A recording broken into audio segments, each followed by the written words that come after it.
L'argent. L'argent est le maître du monde. Notre quotidien, nos projets, notre avenir dépendent de l'argent qui circule dans l'économie. Pourtant, rares sont les citoyens, les politiciens, les décideurs sachant vraiment ce qu'est l'argent, d'où vient l'argent, qui fabrique l'argent. Beaucoup croient que l'argent est fabriqué par l'État, qu'ils ont réellement de l'argent sur leur compte, et que les banques prêtent l'argent de leurs déposants quand elles font crédit. Ces trois croyances sont fausses. La confusion règne au profit d'une finance mondialisée qui, de crise en crise, renforce son pouvoir de domination et détruit lentement nos démocraties, alors même qu'une infime proportion de la population mondiale n'a jamais accumulé autant de richesses. En partant de ce que tout le monde connaît, pas à pas, en employant les termes techniques, en illustrant chaque principe par des exemples simples, ce document vous donne les bases indispensables à la compréhension du système bancaire et monétaire, et met en perspective les crises financières et économiques qui ne cessent de s'aggraver depuis 2008. La monnaie est au cœur de nos économies. Elle en est le fluide qui permet les échanges des biens et des services. Les biens, ce sont les objets physiques qui ont un prix, comme de la nourriture, des outils, de l'immobilier, des objets de la vie courante, des véhicules, de l'électronique. Un service, c'est du temps que l'on consacre à réaliser quelque chose contre une rémunération. Les architectes, les médecins, les garagistes, les peintres, les avocats, les comptables vendent de leur temps, sous la forme de services. Les biens et les services sont achetés avec de la monnaie. Savoir qui crée la monnaie est donc indispensable pour comprendre comment le monde fonctionne. La monnaie prend plusieurs formes, qu'il faut bien distinguer. Sans la connaissance des diverses formes de monnaie et les mécanismes qu'elles impliquent, il est impossible de comprendre le système monétaire et bancaire, et plus globalement l'économie. Il y a la monnaie sous la forme de billets et de pièces de monnaie. On l'appelle la monnaie centrale corporelle. C'est celle que vous pouvez retirer au guichet ou au distributeur automatique de billets de votre banque. On peut la toucher, on peut partir avec, on peut physiquement la détruire. On l'appelle aussi monnaie manuelle, liquide ou espèce. Elle est fabriquée par la Banque centrale. En dehors de la Banque centrale, personne n'a le droit de fabriquer des billets et des pièces de monnaie. La Banque centrale est une institution missionnée par l'État, ou les États d'une zone monétaire, pour fabriquer les billets et les pièces de monnaie. Elle a aussi pour mission de favoriser le bon fonctionnement de l'économie. Son but n'est pas de faire des profits, mais d'appliquer la politique monétaire. En France, comme pour l'ensemble des pays de la zone euro, la Banque centrale est la BCE, ou Banque centrale européenne. La BCE gère une monnaie nommée euro. Et puis il y a un autre type de monnaie, beaucoup moins connu. C'est la monnaie qui est sur votre compte en banque, appelée monnaie scripturale. Cette monnaie n'existe que sous la forme de chiffres dans les systèmes informatiques de comptabilité des banques commerciales privées. On l'appelle aussi monnaie secondaire. Les banques commerciales privées, appelées aussi banques de second rang ou banques secondaires, sont les banques des particuliers et des entreprises, comme la BNP, le Crédit Agricole ou la Société Générale. Ce sont des entreprises privées dont le but est le profit. Les banques commerciales privées sont les distributeurs des billets et pièces de monnaie. Ce sont des intermédiaires, des commerçants, qui font le commerce de la monnaie centrale. Elles ont développé un substitut à cette monnaie, qui est la monnaie secondaire ou monnaie scripturale privée. Elles réalisent la gestion des moyens de paiement tels que les chèques, les cartes bancaires, les virements et les prélèvements. Pour comprendre l'origine des différentes formes de monnaie, il faut comprendre pourquoi la monnaie a été créée et parcourir son histoire de l'Antiquité à nos jours.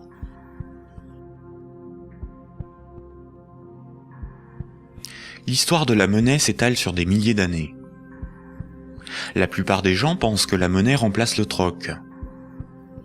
Le troc est le fait d'échanger un bien contre un autre. Par exemple, lorsque Paul et Jacques se rencontrent, Paul voudrait échanger 5 salades contre 10 kilos de pommes de terre. Sauf que si Jacques n'accepte pas de salade en échange de ses pommes de terre, il accepterait quelque chose d'autre, une denrée dont tout le monde a besoin. La monnaie serait apparue spontanément par la sélection de marchandises parmi les plus pratiques et les plus recherchées pour ces échanges immédiats. Dans un premier temps, le riz, l'avoine ou les animaux auraient été utilisés comme monnaie jusqu'à l'apparition de monnaies métalliques, d'or ou d'argent, forme ultime de monnaie. Le crédit ne serait apparu que plus tard, quand de la monnaie fut accumulée pour être prêtée à ceux qui en avaient besoin. Malheureusement, cette hypothèse n'a strictement aucune réalité historique. Les historiens ne cessent de le répéter. Ce n'est pas le troc qui apparut en premier, mais le crédit, c'est-à-dire la comptabilité des dettes, bien avant l'apparition de la monnaie. Le troc n'a pour ainsi dire quasiment jamais existé. Imaginons des paysans de l'Antiquité. Paul produit des salades qu'il récolte au printemps, et Jacques produit des pommes de terre qu'il récolte à l'automne. Jacques va emprunter 5 salades à Paul au printemps. Jacques doit l'équivalent de 5 salades à Paul. Ce n'est qu'à l'automne, 6 mois plus tard, que Jacques va le rembourser en lui donnant 10 kilos de pommes de terre. C'est la confiance qui permet ces échanges différés. On peut dire que Paul et Jacques se font confiance. Ils partagent un même principe moral qui est qu'une dette doit être honorée. Cela leur permet de se faire crédit. Quand Jacques demande des salades à Paul, il se sent redevable envers Paul. Jacques ne sera libre que quand il aura remboursé Paul des jours, des mois, des années plus tard, car il a une dette envers lui. Les hommes pouvaient se prêter des outils, des animaux, s'échanger des biens, mais aussi des services. Au-delà d'un certain volume d'échanges, la parole donnée ne suffit plus à garantir la confiance, il faut consigner par écrit. On invente l'écriture. Alors il faut apprendre à lire, écrire et compter. On invente l'école. Il faut aussi avoir confiance dans la quantité, mesurer ce que l'on échange. On invente les étalons et la métrologie. Enfin, il faut aussi avoir un arbitre en cas de litige. On invente les tribunaux. Les communautés prenaient une unité de compte virtuelle, ou un étalon, pour donner un prix aux biens et aux services qu'ils s'échangeaient. Si 5 salades valaient 10 unités de compte, alors quand Paul donnait 5 salades à Jacques, il lui devait 10 unités de compte. On a retrouvé nombre d'objets servant de registre de dette. Des bâtons, des boules d'argile, des papyrus, des bouts de tissu, des figurines. Parmi les plus anciens registres figurent des centaines de milliers de tablettes d'argile de l'époque sumérienne, où étaient tenus des comptes et consignés des dettes. Ces tablettes étaient gérées par des temples proches des marchés. Personne ne pouvait empêcher les hommes de se faire crédit. Les unités de compte nécessaires à donner un prix à ce qui s'échangeait n'étaient qu'indicatives. Il n'est pas nécessaire de se procurer ou d'acheter des centimètres à chaque fois que l'on mesure ce que l'on prête à autrui. Durant plusieurs milliers d'années, il n'y avait pas de monnaie, juste la comptabilité des dettes des uns et des autres et des communautés entre elles. Ce n'est que beaucoup plus tard, environ 700 ans avant Jésus-Christ, que des souverains ou des castes régnantes ont imposé l'usage de monnaie comme moyen d'échange, sous la forme d'un objet dont ils s'attribuaient l'exclusivité de la production. Ils émettaient la monnaie, généralement des pièces d'or, d'argent ou de cuivre, payaient leurs soldats avec, et menaient des guerres pour conquérir de nouveaux territoires. Pour se procurer nourriture et équipement, les soldats imposaient par la force aux paysans et aux marchands cette monnaie comme paiement. Le pouvoir récupérait ensuite de cette monnaie lors de la perception des impôts. Comme tout le monde devait disposer de monnaie pour payer les impôts, elle devenait rapidement la monnaie officielle. Elle était acceptée comme paiement et elle se diffusait dans la communauté. Le pouvoir pouvait donc acheter nourriture, marchandises et richesses grâce à la monnaie qu'il produisait lui-même. Tant que l'on avait une dette, on n'était pas libre. On risquait de devenir l'esclave de son créancier ou d'être emprisonné si on ne s'acquittait pas de l'impôt. C'est la servitude pour dette. Et c'est pour ça qu'une monnaie employable pour payer une dette ou un impôt a un pouvoir libératoire. La monnaie a donc été créée par des castes régnantes, des souverains, pour extorquer une partie de la production des populations, vivre et s'enrichir sans travailler. C'est par ce principe que des empires se sont bâtis. Historiquement, le troc n'était pratiqué que durant les périodes de chaos et de conflits, lorsque la monnaie venait à manquer. Au Moyen Âge, avec le développement du commerce, les métaux précieux comme l'or ou l'argent étaient devenus une monnaie internationale. Il était risqué de posséder et transporter ces métaux précieux. On risquait de se les faire dérober. À partir du XVIIe siècle, les marchands de Londres et de Stockholm commencèrent à confier la garde de leurs métaux précieux aux orfèvres, les négociants en métaux précieux. En échange, les orfèvres leur donnaient un reçu, un certificat de dépôt nominatif qui permettait à son détenteur de récupérer à tout moment son métal précieux. Lors des retraits, les orfèvres demandaient une petite somme pour le service de stockage rendu. Les boutiques des orfèvres devinrent des coffres fort bien gardés. Puis ces certificats sont devenus non nominatifs. Il était simplement inscrit dessus le poids de métal précieux qu'ils représentaient. Les marchands se mirent à se payer non pas en métal précieux, mais avec ces certificats. La monnaie papier était née. Les orfèvres constataient que les marchands laissaient leurs métaux précieux dans leurs coffres. Ils eurent donc l'idée de prêter ces métaux précieux à d'autres marchands pour développer leur commerce. Mais plutôt que de prêter les métaux précieux entreposés dans leurs coffres, les orfèvres émettaient des certificats papier. Quand les marchands remboursaient leurs dettes, ils rendaient les certificats et versaient un intérêt. Les orfèvres se mirent à imprimer bien plus de certificats que de métaux précieux disponibles dans leurs coffres. Cette pratique leur permit de s'enrichir en multipliant les intérêts perçus. Quand les certificats étaient rendus aux orfèvres, ils étaient détruits. Comme le papier monnaie échangeable contre des métaux précieux était accepté par les marchands comme paiement, les orfèvres pouvaient en imprimer pour leurs propres dépenses et achats. Tant que les emprunteurs et déposants ne venaient pas tous au même moment demander l'échange de leurs certificats contre l'équivalent en métal précieux, leur petit tour de magie pour s'enrichir restait secret. Aujourd'hui, les métaux précieux sont remplacés par la monnaie centrale. Avec l'avènement de la République et de la démocratie, c'est l'appareil législatif qui rédige la loi au nom du peuple, et l'État, la nation, fait fabriquer sa propre monnaie par la Banque centrale. La loi dit que tout citoyen est obligé d'accepter non pas des métaux précieux, mais de la monnaie de l'État comme règlement d'une dette. C'est ce qui donne son cours légal à la monnaie de l'État. Cette monnaie est dite fiduciaire, du latin fiducia, qui veut dire confiance. Sa valeur est liée à l'assurance qu'on peut échanger des biens et services avec cette monnaie. Rappelez-vous, quand un marchand déposait des métaux précieux chez l'orfèvre, il lui donnait l'équivalent en certificat de dépôt. Plus tard, le marchand pouvait retourner chez l'orfèvre et récupérer ses métaux précieux contre ses certificats. Aujourd'hui, quand le client d'une banque dépose des billets sur son compte, la banque le crédite.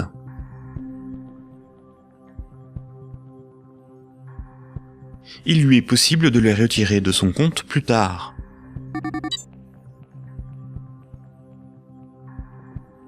La monnaie secondaire, ou monnaie scripturale privée, est l'équivalent des certificats de dépôt des orfèvres.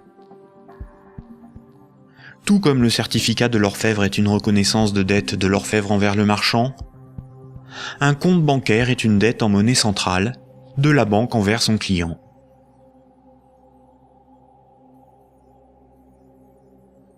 Du temps des orfèvres, quand les marchands se payaient en métaux précieux, c'est comme lorsqu'aujourd'hui, on paie les commerçants avec de la monnaie centrale, des billets de banque.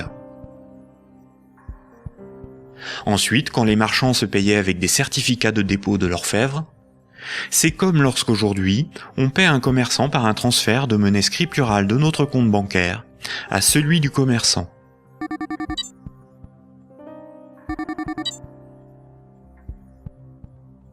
Rappelez-vous aussi que quand l'orfèvre faisait crédit, qu'il prêtait des métaux précieux, il émettait bien plus de certificats de dépôt que de métaux précieux disponibles dans ses coffres. Quand les marchands le remboursaient, il détruisait ces certificats. C'est la même chose aujourd'hui avec la monnaie scripturale privée.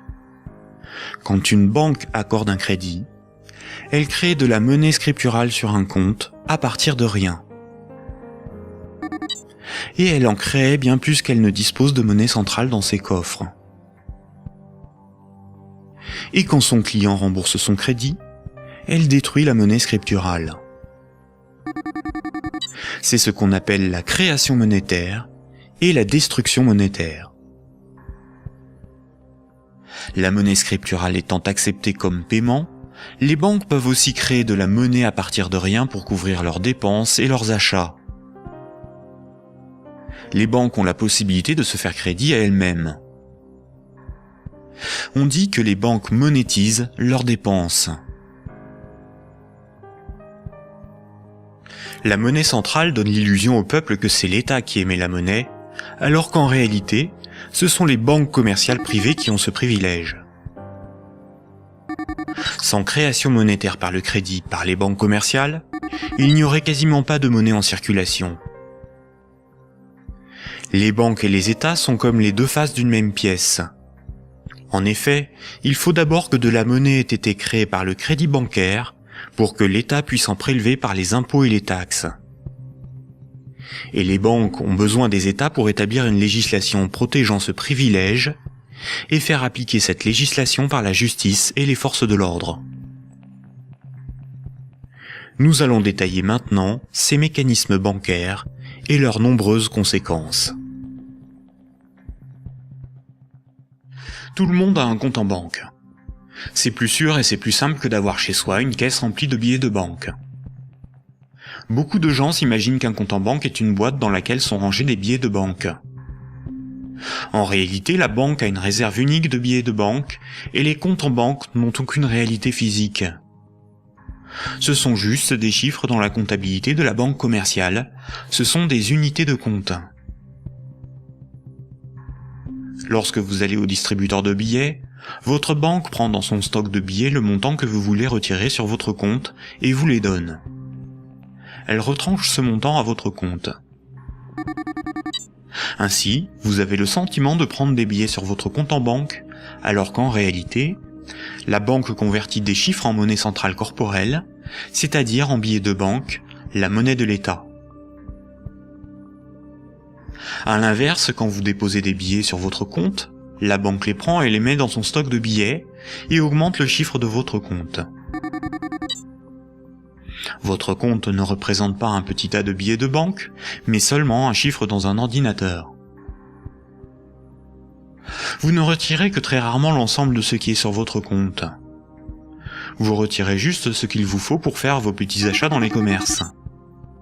Tout le reste, vous le laissez sur votre compte. Et le commerçant qui reçoit vos billets comme paiement les dépose lui aussi sur son compte. De ce fait, tout le monde a plus d'unités de compte sous la forme d'un chiffre dans la comptabilité d'une banque privée que de billets de banque dans ses poches ou chez lui. La somme des unités de compte qui correspond au crédit de votre compte s'appelle un dépôt. Un compte en banque sur lequel il y a 1000 unités de compte, on appelle cela un dépôt de 1000 €. On a l'illusion qu'une banque a toujours dans son stock de billets de banque l'équivalent des dépôts qu'elle gère. En réalité, elle n'en a qu'une petite partie, et ceci lui est permis par le fait que ses clients ne viennent pas tous au même moment retirer en liquide ce qu'ils ont sur leur compte.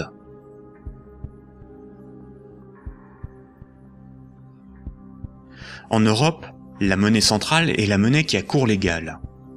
C'est la monnaie officielle des États de la zone euro, dont l'État français. C'est la monnaie exigée par l'État pour le paiement des impôts et des taxes. La loi oblige les citoyens à accepter les billets de banque comme moyen de paiement, et elle sanctionne sévèrement ceux qui fabriquent de faux billets. En revanche, la monnaie inscrite au crédit d'un compte bancaire n'est qu'une reconnaissance de dette de la banque envers le détenteur du compte. Rien de plus. La loi impose aux banques commerciales privées de convertir ces unités de compte en billets de banque à votre demande.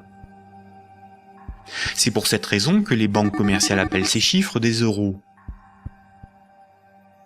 Les chiffres inscrits sur votre relevé de compte sont appelés euros, alors qu'en réalité, ce ne sont pas des euros. Ces unités de compte sont converties en euros au moment où vous les retirez de votre compte. Votre banque vous doit bien des euros, et c'est pour cette raison qu'il est marqué euros sur votre relevé de compte. Ces unités de compte sont tolérées par la loi comme moyen de paiement. Quand vous payez au moyen d'un chèque bancaire, d'une carte bleue ou d'un virement, vous réalisez un simple transfert d'un chiffre de votre compte à un autre. Tout ce qui sert de moyen de paiement est une monnaie. C'est pour cette raison que ces unités de compte sont appelées monnaie scripturale, monnaie secondaire ou monnaie scripturale privée. On peut dire que chaque banque a sa propre monnaie, car chaque banque a sa propre comptabilité, gère ses propres chiffres, ses propres unités de compte. Toutes les monnaies privées sont convertibles en monnaie centrale corporelle. Elles ont toutes la même valeur. Mais la monnaie scripturale d'une banque commerciale privée n'est garantie que par la banque elle-même. Une banque commerciale étant une entreprise comme une autre, elle peut faire faillite. Si elle fait faillite, elle ne peut plus garantir sa monnaie privée, et par conséquent les montants des comptes bancaires de ses clients. Les unités de compte sur les comptes bancaires peuvent tout simplement disparaître. Imaginons que vous ayez 10 000 euros en billets de banque, c'est-à-dire en monnaie centrale corporelle, en monnaie de l'État. Vous avez confiance dans sa valeur, car vous avez confiance en l'État. Vous prenez ces 10 000 euros et vous les déposez sur un compte au Crédit Agricole. En réalité, vous donnez cet argent à la banque qui les met dans son petit stock de billets et crédite votre compte. Le chiffre sur votre compte n'est qu'une reconnaissance de dette de 10 000 euros. Ce sont des unités de compte privées, car la banque est maintenant propriétaire des 10 000 euros que vous lui avez donnés, et qu'elle va probablement mettre dans un distributeur de billets pour que d'autres clients puissent retirer du liquide. La loi dit simplement qu'à votre demande, à tout moment, la banque est tenue de convertir les 10 000 unités de compte en billets de banque. Et ce que vous ne savez pas, c'est que la banque n'a qu'une petite partie des montants des comptes de ses clients sous la forme de billets de banque. Gardez à l'esprit que moins de 7% de la totalité de la monnaie en circulation est sous la forme de billets et de pièces de monnaie qui ont cours légal. Ce que vous avez sur votre compte, ce n'est qu'une promesse de remboursement en euros, et non de véritables euros.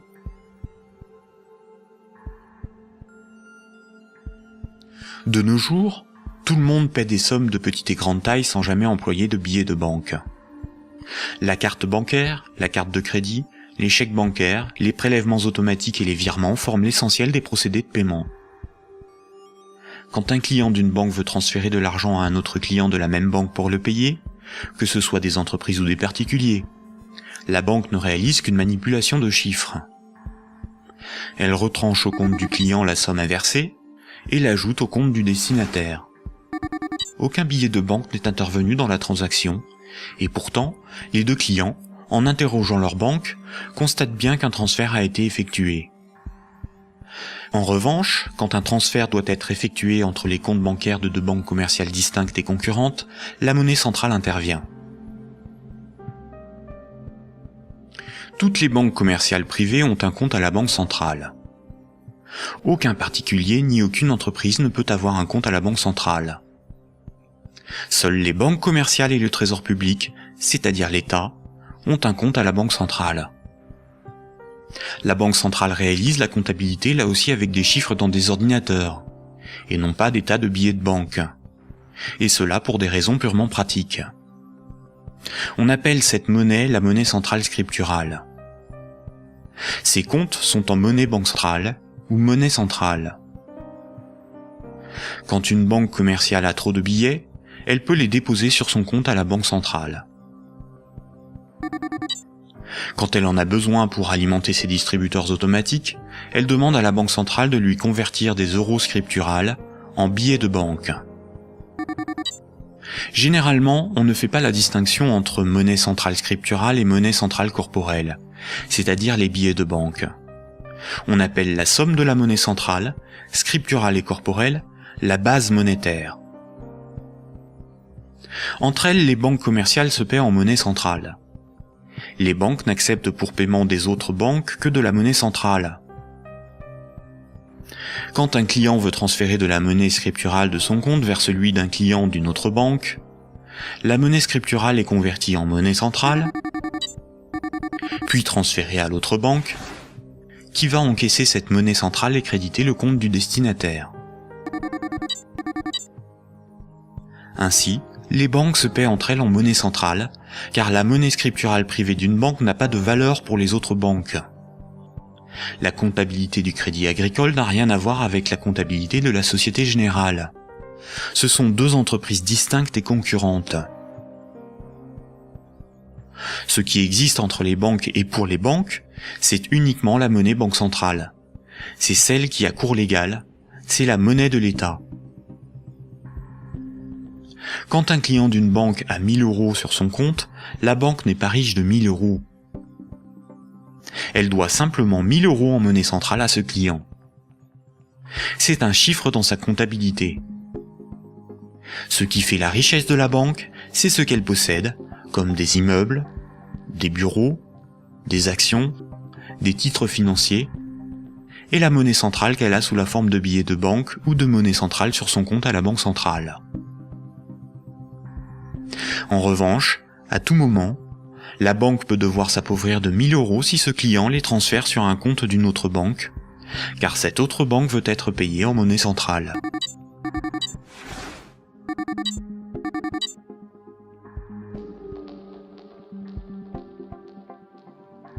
Les banques ne réalisent pas leur paiement en banque centrale à chaque fois qu'un transfert est réalisé. Un bilan des échanges est fait tous les jours. On appelle cela la compensation. Cette compensation est calculée par une chambre de compensation. Une chambre de compensation gère un système informatique enregistrant un très grand nombre de comptes en banque et de transactions, afin de faire le bilan des échanges entre les organismes financiers, dont les banques.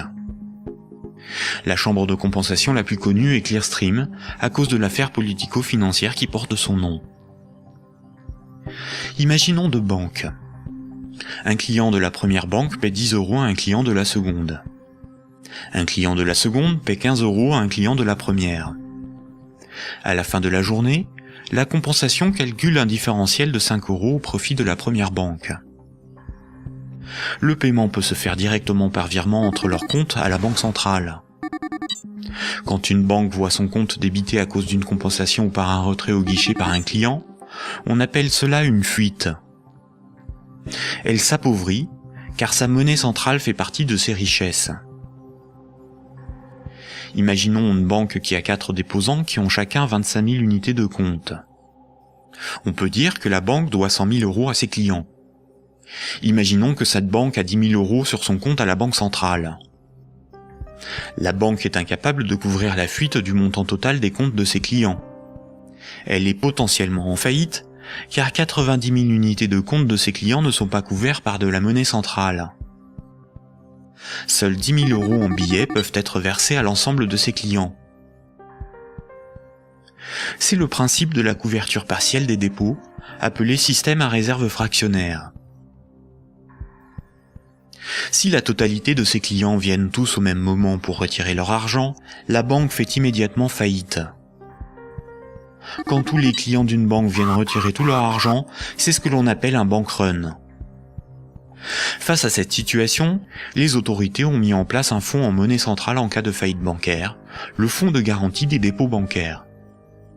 En France, ce fonds se porte officiellement garant de 100 000 euros maximum par compte bancaire. Malheureusement, La plupart des grandes banques gèrent des dépôts bien supérieurs à ce qu'il y a dans ce fonds. Le fonds est d'environ 2 milliards d'euros, alors que les banques françaises gèrent près de 1000 fois plus de dépôts en monnaie scripturale. Par conséquent, la faillite de quelques grandes banques du monde provoquerait la disparition d'une partie des dépôts bancaires de leurs clients.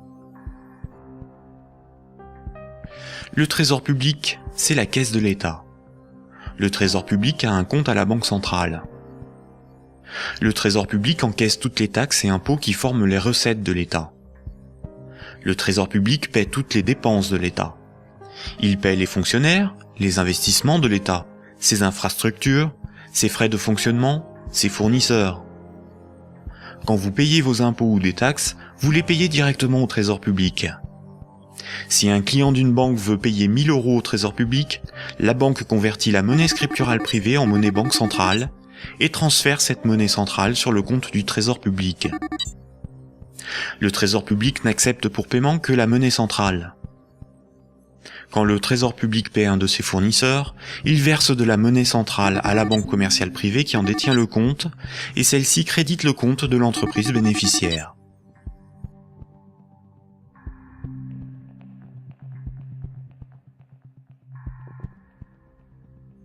Récapitulons.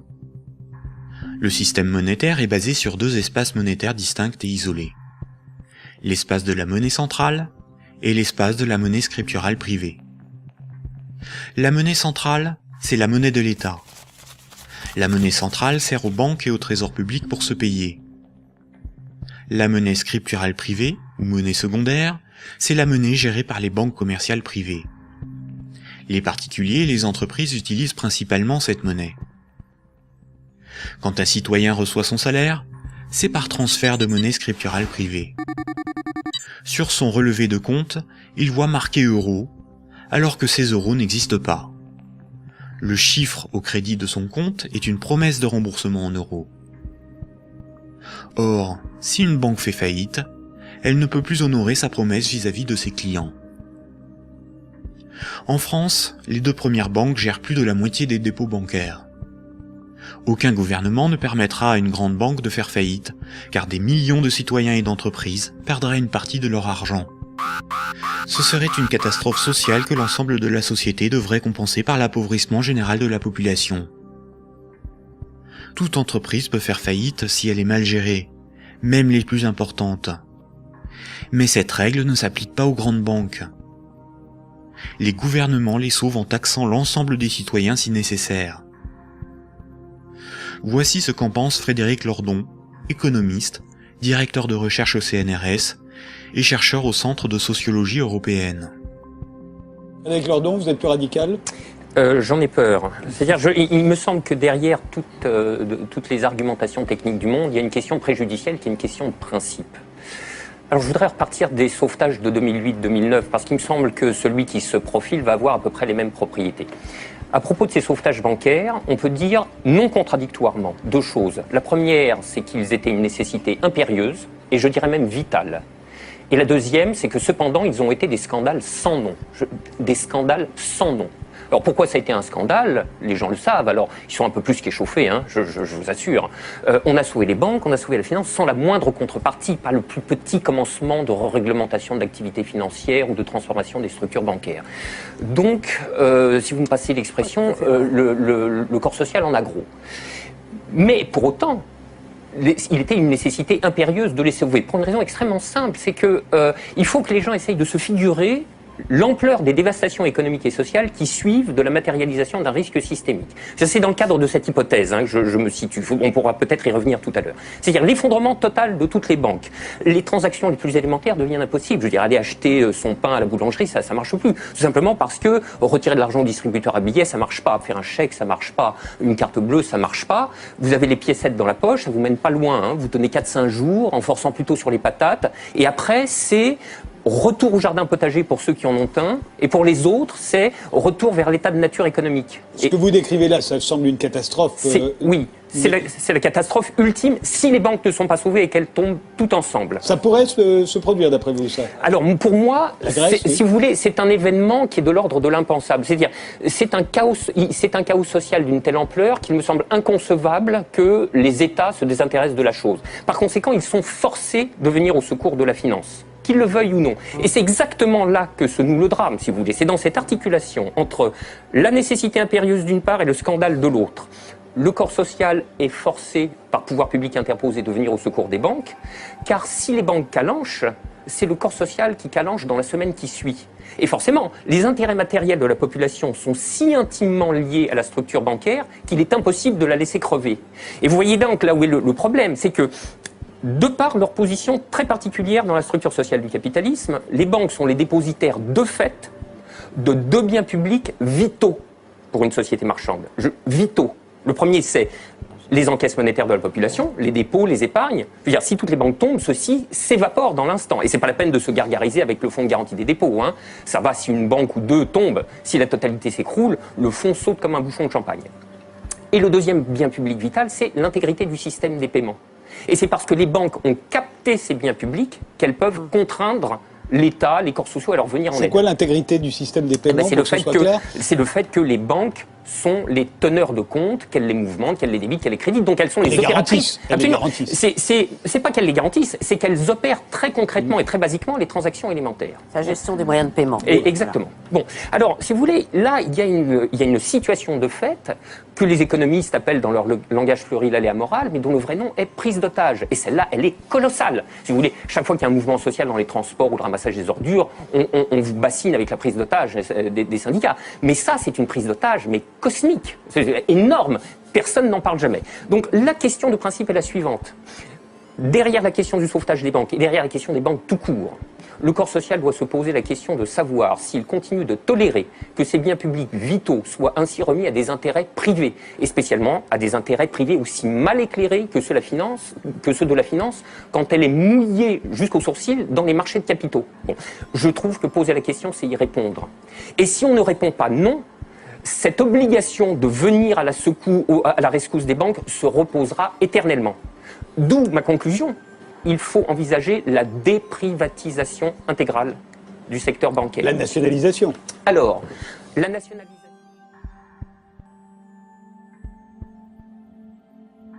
On constate que quand les dirigeants et actionnaires des grandes banques touchent des bénéfices, ceux-ci s'enrichissent. Mais quand les grandes banques sont en difficulté, ce sont les États, c'est-à-dire l'ensemble des citoyens, qui les sauvent. Cela résume l'adage désormais bien connu: les banques privatisent leurs gains et socialisent leurs pertes.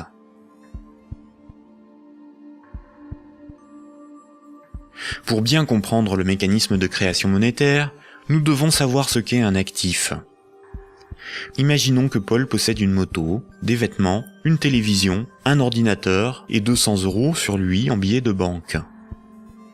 Tout ceci représente ses actifs, car les actifs c'est ce que l'on possède. Les 200 € qu'il a sur lui sont ses actifs financiers. Maintenant, Jacques emprunte à Paul 100 €.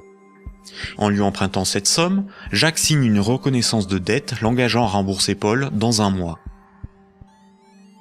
Les actifs financiers de Paul restent de 200 €, car il possède encore 100 € en billets, ainsi que la reconnaissance de dette de Jacques d'une valeur de 100 €. Cette reconnaissance de dette va à ses actifs, car il s'agit de quelque chose qu'il possède. Paul a ce qu'on appelle une créance sur Jacques. Jacques est débiteur de Paul. En cas de litige, si Jacques ne rembourse pas Paul, la justice pourra intervenir pour forcer Jacques à respecter ce contrat. Elle pourra alors le forcer à vendre un de ses actifs matériels pour rembourser Paul, comme sa télévision s'il en a une. Généralement, la comptabilité d'une entreprise ou d'une banque est synthétisée sous la forme d'un bilan. Un bilan comptable est une synthèse permettant de représenter ce que l'entreprise possède, ses actifs, et ce qui lui appartient pas ou ce qu'elle doit, son passif. La différence entre son actif et son passif représente son résultat. On peut aussi l'appliquer à un particulier. Voici à quoi ressemblerait le bilan de Paul.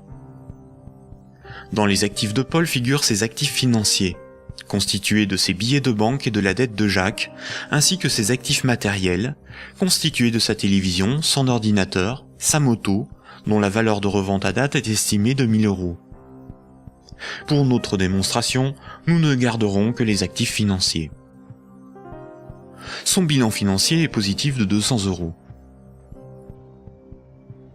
Le bilan de Jacques, qui n'avait aucun actif, est celui-ci. Jacques possède 100 € en billets, mais doit aussi 100 € à Paul. Le passif, c'est ce qu'on doit. Son bilan est donc nul, car son passif annule son actif. Donc un actif est quelque chose qui a une valeur financière que l'on peut inscrire dans un bilan. S'il est à l'actif du bilan, c'est quelque chose que l'on possède. S'il est au passif du bilan, c'est quelque chose qui ne nous appartient pas et que l'on doit à quelqu'un d'autre. Imaginons maintenant que Nicolas, qui a 300 € en billets de banque, propose à Paul de lui racheter sa créance sur Jacques. Il va donc pour cela lui donner 100 € et modifier le bénéficiaire du contrat de sorte que Jacques doive maintenant la somme non plus à Paul, mais à Nicolas. Voici à quoi ressemblerait le bilan de Paul. On constate que Paul a retrouvé ses 200 € en billets de banque. Son bilan financier est positif de 200 €. Le bilan de Jacques, qui n'avait aucun actif, n'a pas changé. Son bilan est toujours nul. Le bilan de Nicolas, qui avait 300 € d'actifs, est maintenant celui-ci. Il reste à Nicolas 200 € en billets de banque et la reconnaissance de dette de Jacques, qui a une valeur, à terme, de 100 €. Le bilan de Nicolas est positif de 300 €. Lorsque Jacques devait 100 € à Paul, Paul prenait le risque que Jacques ne le rembourse pas. Quand Paul a vendu la reconnaissance de dette à Nicolas, c'est Nicolas qui prend le risque de n'être pas remboursé par Jacques. C'est un transfert de risque sur une créance. Si Jacques ne rembourse pas sa dette, le bilan de Nicolas peut perdre jusqu'à 100 €. On dit alors que Jacques fait défaut sur tout ou partie de sa dette. Nicolas perdrait 100 € sur son bilan, correspondant à la créance que Jacques n'a pas honorée. Nous voyons donc qu'une créance peut être un actif et peut être revendue au même titre qu'une moto ou des vêtements. Les actifs matériels ont une valeur estimative. Certains actifs matériels perdent de leur valeur avec le temps. C'est le cas d'un ordinateur ou d'une moto. Ils ne peuvent pas facilement être employés pour régler des dettes. En revanche, les actifs financiers ont une valeur connue. La créance sur Jacques ou les billets de banque ont des valeurs fixes. Le bilan d'une banque se présente comme le bilan de n'importe quelle entreprise. La banque a des actifs qui sont ses richesses, ce qu'elle possède, et un passif qui représente ce qui ne lui appartient pas, ses dettes. Nous avons vu que le crédit d'un compte bancaire d'un client est une dette de la banque envers celui-ci. Les dépôts correspondant au compte bancaire de ses clients sont donc enregistrés au passif de son bilan. Si on lit ce bilan, on comprend que la banque doit au total 600 € à ses clients. Imaginons qu'un de ses clients, Paul, a un dépôt de 100 unités de compte. Voici le bilan de la banque. Elle doit 100 € à Paul, ce qui correspond au dépôt que Paul a réalisé sur son compte. Ce compte en banque est dit à vue, c'est-à-dire que Paul peut tout de suite utiliser ses unités de compte pour un paiement. Paul souhaite emprunter 1 000 € à sa banque.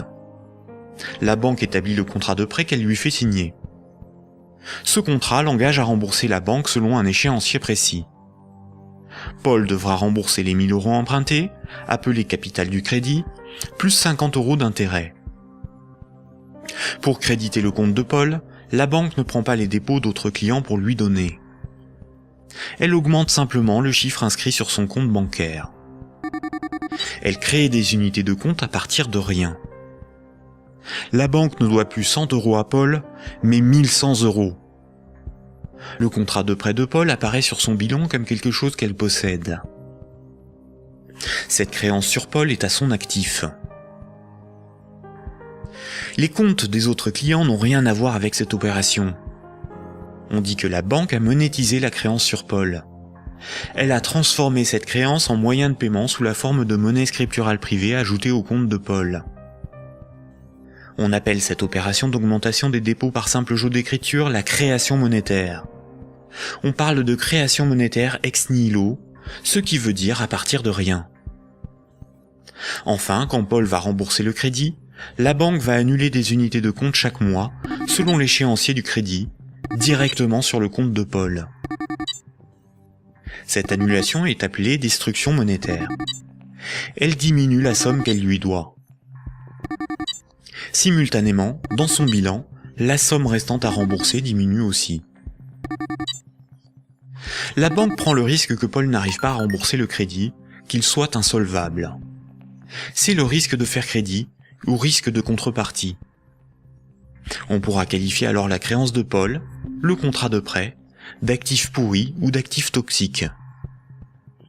Cette opération de création de moyens de paiement artificiels, tout comme sa destruction progressive lors du remboursement, est difficilement compréhensible pour la plupart des gens, y compris pour ceux qui travaillent dans les banques, même à haut niveau. Il est pourtant évident que quand une banque accorde un prêt, aucun de ses clients ne voit son compte diminuer ne serait-ce que d'1 €. Ce mécanisme est très mal compris et les médias perpétuent, par ignorance, le mensonge selon lequel les banques doivent collecter des dépôts pour pouvoir prêter de l'argent. Pourtant, ce mécanisme est parfaitement décrit dans les manuels d'économie. Vous pouvez par exemple télécharger un petit fascicule intitulé « La monnaie et nous », édité par la Banque de France en 2009, expliquant la création monétaire par les banques commerciales privées.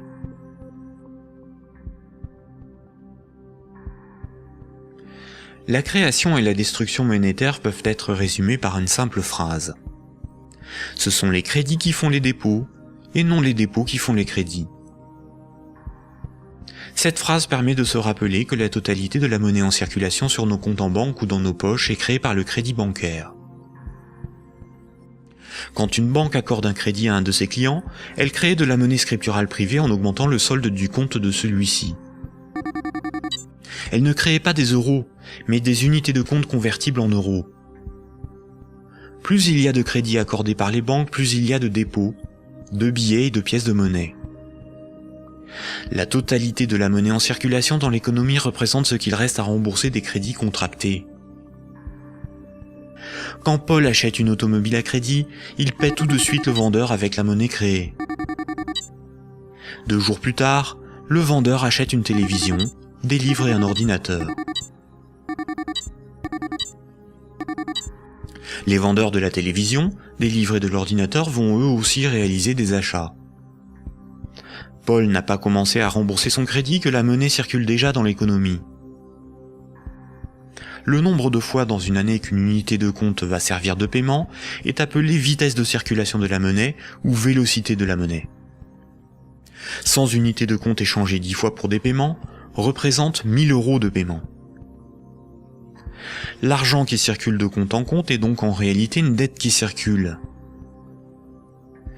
Les billets et pièces de monnaie en circulation sont une conversion de monnaie scripturale privée créée lors des crédits. Chaque unité de monnaie scripturale sur nos comptes bancaires et chaque billet ou pièce de monnaie dans nos poches a été créé lorsqu'un particulier, une entreprise ou un État a emprunté de l'argent à une banque. Une banque peut aussi créer des unités de compte pour ses propres dépenses. Pour cela, une banque ouvre un compte pour chacun de ses salariés ou fournisseurs. Ensuite, elle crée des unités de compte à partir de rien sur ses comptes. C'est comme cela que les banques assument leurs charges ou réalisent des investissements. On dit que la banque monétise ses frais de fonctionnement ou ses achats. Quand elle paie un employé ou un fournisseur par création monétaire, la banque ne fait rien de plus que de se créer une nouvelle dette envers celui-ci. À l'inverse, quand une banque prélève une somme sur votre compte en banque, elle n'opère aucun transfert. Quand elle prélève des frais bancaires ou simplement les mensualités de remboursement d'un crédit bancaire, elle détruit de la monnaie. Ainsi, votre banque vous doit moins d'argent. Comme nous l'avons vu, historiquement, la monnaie remplaçant le troc est un mythe qui vous laisse penser que la monnaie est un élément physique permanent et donc il y a quelque chose sur votre compte. Ceci vous semble d'autant plus vrai que vous pouvez retirer des billets de banque de votre compte. Les médias vous font croire qu'une banque doit amasser de la monnaie avant de pouvoir en prêter. Mais en réalité, les banques ne prêtent pas l'argent des autres clients, puisque ce sont elles qui le fabriquent lors des crédits et qui le détruisent lors du remboursement des crédits. Un crédit n'est en rien un prêt ou un emprunt. Il s'agit en réalité d'une création monétaire temporaire ou d'une location de moyens de paiement. Récapitulons. La monnaie scripturale privée est créée par les crédits, à partir de rien. Cette monnaie est détruite lors du remboursement des crédits. Ceci sous-entend une création-destruction simultanée et concurrente qui détermine une masse de monnaie scripturale privée en circulation, que l'on appelle masse monétaire. C'est similaire à la population d'un pays qui varie en fonction des décès et des naissances.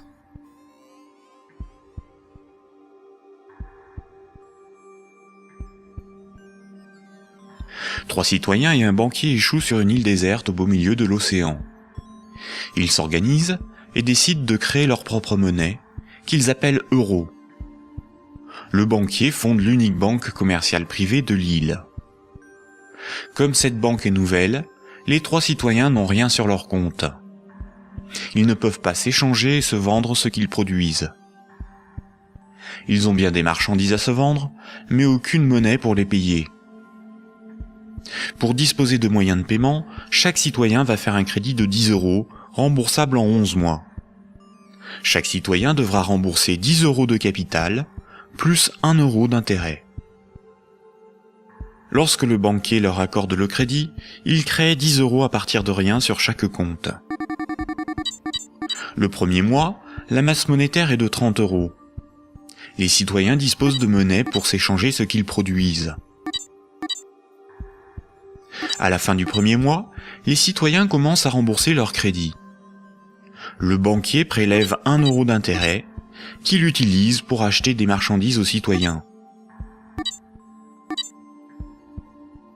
La masse monétaire reste de 30 €. À l'issue du deuxième mois, le banquier efface 1 € du compte de chaque citoyen. Il reste 27 € en circulation. À l'issue du troisième mois, le banquier efface à nouveau 1 € du compte de chaque citoyen. Il reste 24 € en circulation. De mois en mois, la situation devient un peu plus compliquée, car la masse monétaire ne cesse de baisser. Les citoyens se retrouvent en concurrence pour capter l'argent. À l'issue du 11e mois, après une farouche concurrence entre les trois citoyens pour capter la monnaie restante, leurs comptes sont vides, car tout le monde a remboursé exactement ce qu'il avait emprunté à la banque. Plus rien ne peut être ni acheté ni vendu. C'est la crise économique. Le banquier réunit les citoyens et leur dit : « Pour résoudre cette situation, c'est très simple. Vous n'avez qu'à m'emprunter à nouveau de l'argent. » Les citoyens acceptent. Ils font tous à nouveau un crédit de 10 €. À la fin du premier mois, le banquier prélève 1 € d'intérêt, qu'il garde pour lui car il a tout ce qu'il lui faut. Au fil des mois, le banquier supprime les euros correspondant au remboursement des crédits. Comme les intérêts n'ont pas été dépensés par le banquier, c'est au bout du 10e mois seulement que les comptes des trois citoyens sont vides. Il n'y a plus de monnaie en circulation, et pourtant il manque 3 € pour rembourser la totalité de leur crédit. Le banquier réunit les citoyens et leur dit : « Il y a une manière très simple de repousser le moment où vous serez à zéro sur vos comptes. Vous n'avez qu'à m'emprunter régulièrement de l'argent, bien avant que la masse monétaire ne baisse trop et que l'économie ne s'arrête. Et pour compenser les intérêts que je ne dépense pas, il vous suffit de m'emprunter à chaque fois quelques euros de plus. » Les citoyens acceptent. Désormais, ils sont en permanence endettés, sinon la monnaie disparaît et l'économie s'arrête. Ils appellent cela la croissance. Mais comme ils sont endettés, Ils se mettent à produire toujours plus pour rembourser le banquier, bien au-delà de leurs besoins réels. Ils ne produisent pas pour avoir de quoi se vêtir, se nourrir ou se loger. Ils produisent pour avoir l'argent nécessaire pour rembourser leur crédit. L'argent est devenu le moteur de leur vie, et non ce dont ils ont besoin pour vivre. Ce système permet au banquier de ne rien produire. Il passe son temps à gérer ses comptes, à créer de la monnaie puis à la détruire. Avec la monnaie qu'il fabrique, il achète ce dont il a besoin aux citoyens. Rapidement, les ressources naturelles de l'île viennent à manquer. Il n'y a plus de bois, plus de gibier, plus d'eau, plus de terre pour produire toujours plus. La croissance a épuisé les ressources naturelles et détruit l'environnement. Cette petite histoire met en valeur de réalités tout à fait surprenantes. D'une part, les sommes dues aux banques sont globalement supérieures aux sommes disponibles pour les rembourser. D'autre part, si tout le monde remboursait ses dettes, il n'y aurait quasiment plus de monnaie en circulation dans le monde. Tous les comptes seraient vides, tous les billets et pièces de monnaie disparaîtraient.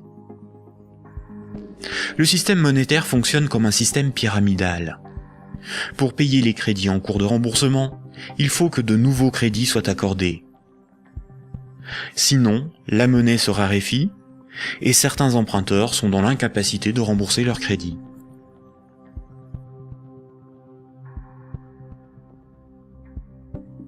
Pour les citoyens et les entreprises, la monnaie s'achète comme toute autre marchandise. Les banques louent la monnaie qu'elles fabriquent, et le prix de cette location est de la monnaie supplémentaire qu'elles sont les seules à fabriquer. Observons l'évolution de la masse monétaire dans la zone euro. Ce qui apparaît tout de suite, c'est son évolution exponentielle. La masse monétaire est composée de ce qu'on appelle des agrégats monétaires, nommés M1, M2 et M3.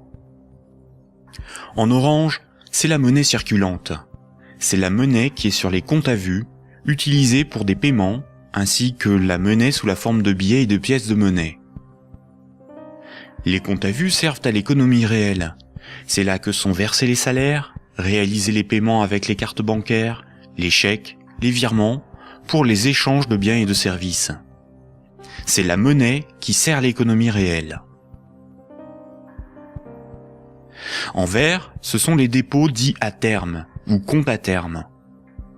Ce sont des comptes d'épargne rémunérés, des comptes à préavis, des livrets comme le livret A, certains placements financiers, où une partie de la monnaie scripturale est bloquée par les particuliers pour un certain temps. C'est de l'argent qui fait un peu d'argent. En violet, ce sont les placements à long terme, plutôt destinés aux entreprises. Les comptes à terme et les placements bloquent la monnaie. Cette monnaie n'est plus disponible pour réaliser des paiements, elle ne sert plus l'économie réelle. La masse de la monnaie qui circule, en orange, diminue quand les crédits sont remboursés par destruction monétaire. Elle diminue aussi quand de la monnaie est épargnée et passe d'un compte à vue à un compte à terme rémunéré, ou qu'elle est bloquée dans des placements à long terme. Par ailleurs, les banques ou des organismes spécialisés comme Sofinco ou CTLM proposent de prêter de la monnaie scripturale privée existante contre intérêt. Ce sont de véritables prêts de dépôt bancaire, sans création monétaire. Ils représentent environ 40% des prêts de monnaie. L'industrie financière permet ainsi à de riches épargnants de ne plus travailler du tout. Ces épargnants peuvent ponctionner sur la masse monétaire circulante de la monnaie que les moins riches et les entreprises produisent par le crédit.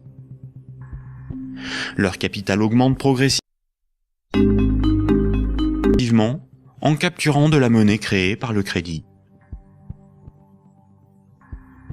La baisse de la masse monétaire circulante oblige les particuliers et les entreprises à emprunter perpétuellement pour la compenser.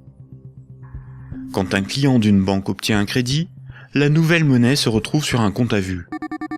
Elle est dépensée pour des achats et va voyager de compte en compte au fil des paiements, jusqu'au moment où elle servira au remboursement d'un crédit et sera détruite. Si la destruction monétaire est plus importante que la création monétaire, il s'ensuit une contraction de la masse monétaire. L'économie est en danger. La consommation baisse, cela provoque des faillites, certains doivent vendre de leurs richesses pour se procurer de l'argent, et il devient plus difficile de rembourser les crédits. Et si les emprunteurs n'arrivent plus à rembourser leurs crédits, ce sont les banques qui se retrouvent en difficulté. Les économistes et les politiciens sont condamnés à appeler de leur vœu la relance de la consommation pour assurer une demande de crédit perpétuelle. Car sans crédit, la monnaie disparaît. Rappelez-vous, tous les jours, la compensation calcule ce que les banques commerciales privées se doivent. Les banques règlent leurs dettes en monnaie centrale. Quand une banque se procure de la monnaie centrale, on appelle cela le refinancement. Elles ont plusieurs possibilités. Elles peuvent demander à la banque centrale un crédit en monnaie centrale. Pour cela, elles déposent des titres financiers en garantie, par exemple des obligations d'État, et la banque centrale crédite leurs comptes. C'est à ce moment-là que la monnaie centrale est créée. Le taux d'intérêt qu'applique la banque centrale lors de ces crédits est appelé taux directeur. Cette monnaie centrale peut être convertie en billets de banque. Mais la plupart du temps, les banques commerciales privées se prêtent entre elles de la monnaie centrale ou se font crédit. Elles peuvent pour cela se faire confiance ou se donner là aussi des titres financiers comme garantie. C'est ce qu'on appelle le marché interbancaire. Comme toutes les banques se font crédit, se prêtent de la monnaie centrale ou des titres financiers, cela fait qu'elles sont toutes liées les unes aux autres.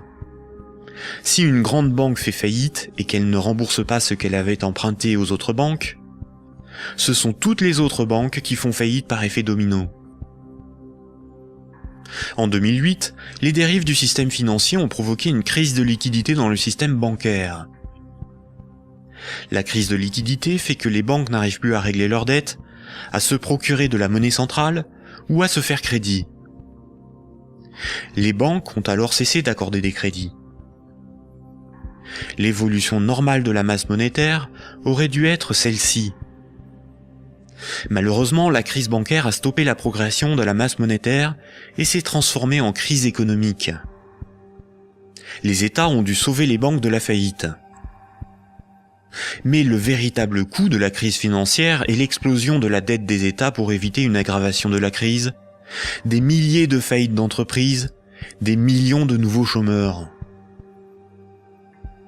À l'avenir, une partie des dépôts bancaires pourrait être supprimée pour sauver les banques. Ainsi, les banques doivent moins d'argent à leurs clients, ce qui équilibre leur bilan. C'est ce qui s'est passé à Chypre en 2013. À partir de 2009, certaines banques centrales ont créé et donné des milliards en monnaie centrale aux banques commerciales pour faciliter le règlement de leurs dettes et ainsi leur éviter la faillite et relancer le crédit. C'est ce qu'on appelle des politiques d'assouplissement quantitatif ou quantitative easing. Cette monnaie centrale nouvelle pourrait être représentée sur ce graphique en tant que M0, appelée aussi base monétaire. Plutôt que d'accorder des crédits aux entreprises et aux particuliers avec une rentabilité incertaine, les banques commerciales privées ont utilisé cette monnaie centrale pour spéculer et acheter de la dette souveraine. Ainsi, d'une manière totalement artificielle, les bourses n'ont cessé de monter, la finance de s'enrichir et les États de s'endetter. Puisque pour rembourser les crédits passés, il faut que de nouveaux crédits soient accordés, on comprend mieux pourquoi les politiques d'austérité et de désendettement sont un suicide économique. Le crédit permet aux particuliers et aux entreprises d'acquérir des biens réels et à l'économie de se développer. La masse monétaire augmente. Une politique d'austérité provoque une contraction de la masse monétaire, condamnant à la faillite certains emprunteurs, qu'ils soient des particuliers, des entreprises ou des États. Les banques de ces emprunteurs peuvent saisir leurs maisons, leurs machines, leurs stocks. Les États doivent privatiser les services publics pour rembourser les marchés financiers. La baisse de la masse monétaire provoque la rareté de la monnaie, et cette rareté provoque in fine des transferts de richesses réelles des débiteurs vers la minorité des créanciers, notamment les banques.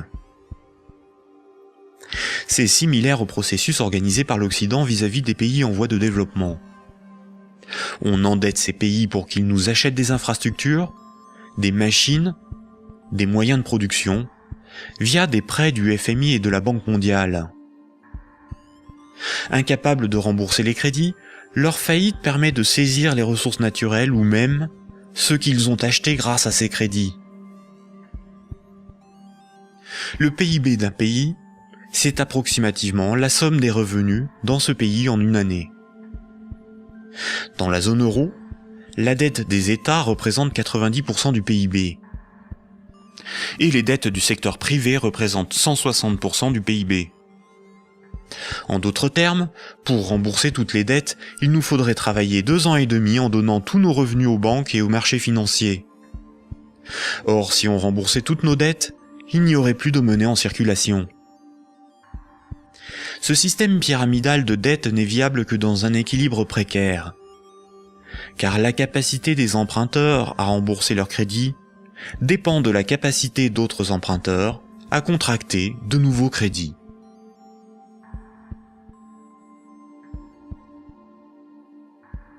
La fructification du capital, ou ce qu'on appelle l'usure, est le fait de toucher des intérêts sur de l'argent que l'on a et que l'on prête. Imaginons un pays où 10 citoyens ont tous 10 euros. Si l'un d'eux prête ces 10 euros avec 10% d'intérêt, il va lui être remboursé 11 euros. S'il le fait 10 fois, les autres citoyens de ce pays auront perdu chacun 1 euro. S'il le fait 90 fois, il possédera les 9/10 des richesses du pays sans avoir travaillé. C'est son capital qui travaille, pas lui. C'est déjà une situation moralement difficile à justifier. Si l'usure permet aux riches de concentrer de la monnaie, les banques ont le privilège de la création de cette monnaie. Quand une banque veut acheter un immeuble, elle crée la monnaie nécessaire à l'acheter. Pour pouvoir créer de la monnaie, une banque doit simplement veiller à ce que ses actifs, ce qu'elle possède, lui permettent de payer les autres banques. Si les banques peuvent créer de la monnaie à partir de rien pour leurs achats, les entreprises, les particuliers et les États doivent d'abord en épargner, ou bien demander à une banque de lui en louer par un crédit. Voici ce que Maurice Allais, prix Nobel d'économie en 1988, disait de la création monétaire ex nihilo. Dans son essence, la création de monnaie ex nihilo actuelle par le système bancaire est identique, je n'hésite pas à le dire pour bien faire comprendre ce qui est réellement en cause, à la création de monnaie par les faux monnayeurs, si justement condamnée par la loi. Concrètement, elle aboutit au même résultat. La différence est que ceux qui en profitent sont différents et autorisés à le faire. Les banques sont des entreprises à but lucratif. Elles ont des actionnaires, leur but est l'enrichissement. Par le privilège de la création monétaire, la spéculation et l'usure organisée à l'échelle industrielle, on constate une gigantesque concentration des richesses dans les mains d'un tout petit nombre de personnes. Quand on parle de richesse, il ne faut pas penser à de l'argent, mais à de l'immobilier, des infrastructures, des propriétés, des entreprises, bref, ce qui a réellement de la valeur. Des chercheurs suisses ont extrait d'une base de données de l'OCDE un groupe de 147 entreprises financières qui ont le contrôle des 20 000 plus grandes entreprises du monde. Et un plus petit groupe forme le noyau dur de ces maîtres du monde. Sans surprise, les banques, et plus globalement le monde de la haute finance, notamment anglo-saxonne, contrôlent directement ou indirectement la plupart des grandes entreprises du monde. 1% de la population possède 46% du patrimoine mondial. Ce mouvement de concentration des richesses s'est accentué dans les années 70. Le néolibéralisme consacre la loi du marché comme dogme économique. Il prône la libre circulation des capitaux, des marchandises et des personnes à l'échelle mondiale, et une concurrence libre et non faussée. L'efficience des marchés serait l'avenir de l'homme. Dans cette perspective, les États sont des obstacles à la dérégulation financière. Avant les années 70, l'État français pouvait se financer à taux fixe et avantageux par un dispositif appelé le circuit du Trésor. La Banque centrale pouvait faire des avances significatives à l'État. À partir des années 70, ce dispositif a été démantelé. Les États ont été obligés de se financer sur les marchés financiers, avec un taux variable en fonction de l'offre et de la demande. Par ailleurs, l'industrie financière organise la fuite des bénéfices et fortunes dans les paradis fiscaux. Pour le seul État français, le manque à gagner sur les recettes fiscales est estimé entre 50 et 80 milliards d'euros chaque année, soit plus que les recettes de l'impôt sur le revenu.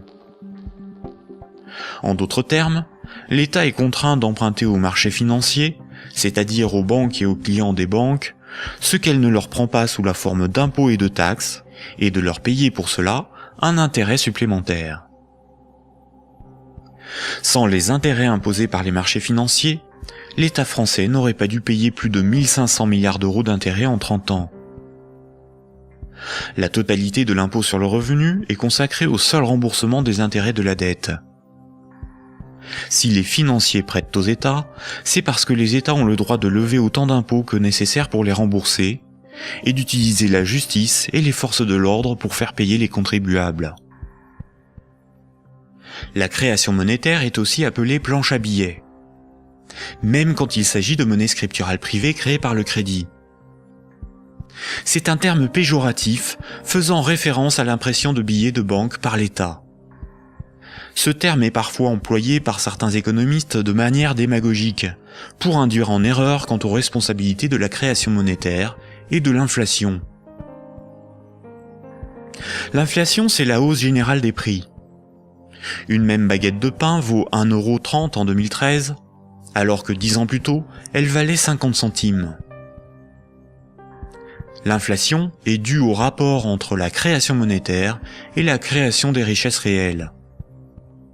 Si on crée plus de monnaie que de biens et services à vendre, les prix vont augmenter.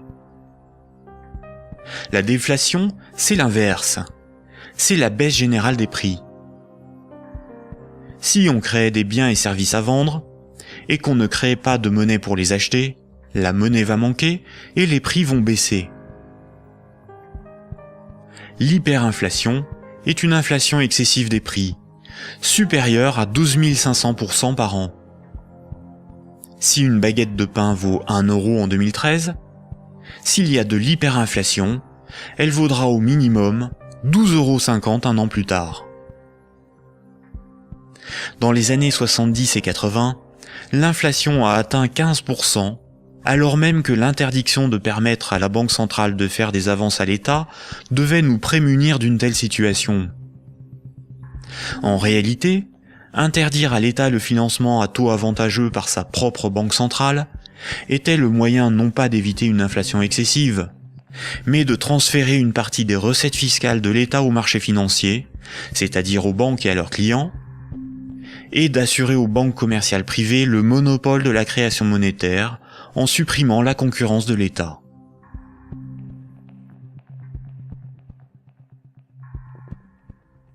Voici ce qu'on pouvait lire en 1924, avant la Grande Dépression de 1929, dans le magazine de l'Association des banquiers des États-Unis. Le capital doit assurer sa propre protection par tous les moyens possibles, grâce à la coalition et à la législation. Les dettes doivent être collectées et les hypothèques exercées le plus rapidement possible. Lorsque les personnes ordinaires perdent leur maison à travers le processus de la loi, elles deviennent plus dociles et peuvent plus facilement être dirigées grâce au bras fort du gouvernement représenté par les principaux acteurs financiers et par une puissance centrale due aux richesses. Ces vérités sont bien connues de nos principaux intervenants, qui s'appliquent désormais à créer un impérialisme permettant de gouverner le monde. En divisant les votants grâce au système de partis politiques, nous les manipulons afin qu'ils dépensent toute leur énergie pour des problèmes n'ayant aucune importance.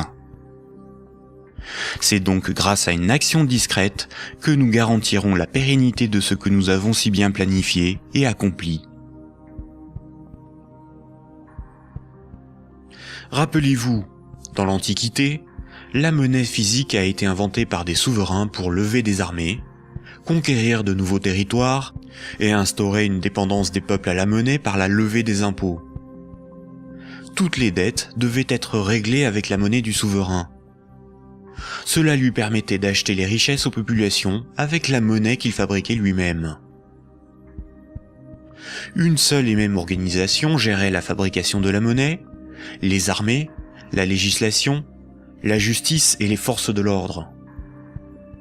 Aujourd'hui encore, la monnaie reste un instrument de domination et un élément clé de la géopolitique. Le siècle dernier a été celui du dollar américain. Le dollar américain est de loin la monnaie la plus répandue sur Terre. Le budget militaire américain est égal aux dépenses militaires de tous les autres pays réunis. Tous les ans, ce budget est voté par le Congrès et généreusement financé par la Banque fédérale américaine. Fondée en 1913, la Banque fédérale américaine est une banque privée et non une institution publique. La force militaire permet aux États-Unis d'assurer le statut de monnaie de réserve mondiale au dollar américain et de l'imposer dans le commerce international. Avant les attentats du 11 septembre 2001, les pays clés indépendants du système monétaire anglo-saxon étaient l'Afghanistan, l'Irak, le Soudan, la Libye, la Syrie, Cuba, la Corée du Nord, la Somalie et l'Iran. Les États-Unis et leurs alliés ont attaqué l'Afghanistan, l'Irak et la Libye. En Libye, une banque centrale opérationnelle a été créée par les soi-disant rebelles avant même que la guerre ne soit finie. Le colonel Kadhafi, Saddam Hussein et Kennedy ont en commun d'avoir défié la domination du dollar américain du cartel de banques privées qui dirige la Banque fédérale américaine. Aujourd'hui, les banques centrales sont indépendantes de tout pouvoir politique et sont coordonnées à l'échelle mondiale par la Banque des banques centrales, la BRI, Banque des règlements internationaux, située à Bâle en Suisse. Ce n'est pas une institution publique, elle n'a aucun mandat, ses membres ne sont pas élus, et pourtant c'est probablement le cœur du futur gouvernement mondial.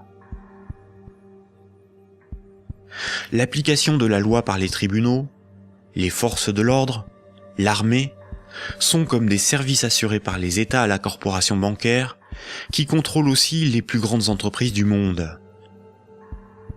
La propagande et la guerre permettent d'étendre la zone d'influence des monnaies, et donc le pouvoir de ceux qui en contrôlent la production. Sans la création monétaire par les banques commerciales privées, l'économie ne pourrait pas se développer, et le financement des États par les impôts et les taxes ne serait pas possible. Par cette dépendance, les intérêts de la corporation bancaire sont aussi ceux de la classe politique. Mayer Amschel Rothschild, célèbre banquier du XVIIe siècle, considéré comme le père de la finance internationale, a triomphalement déclaré ceci. « Donnez-moi le droit d'émettre et de contrôler l'argent d'une nation, et alors peu m'importe qui fait ses lois. » Est-ce vraiment le peuple qui a le pouvoir ? Démocratie veut dire le pouvoir au peuple.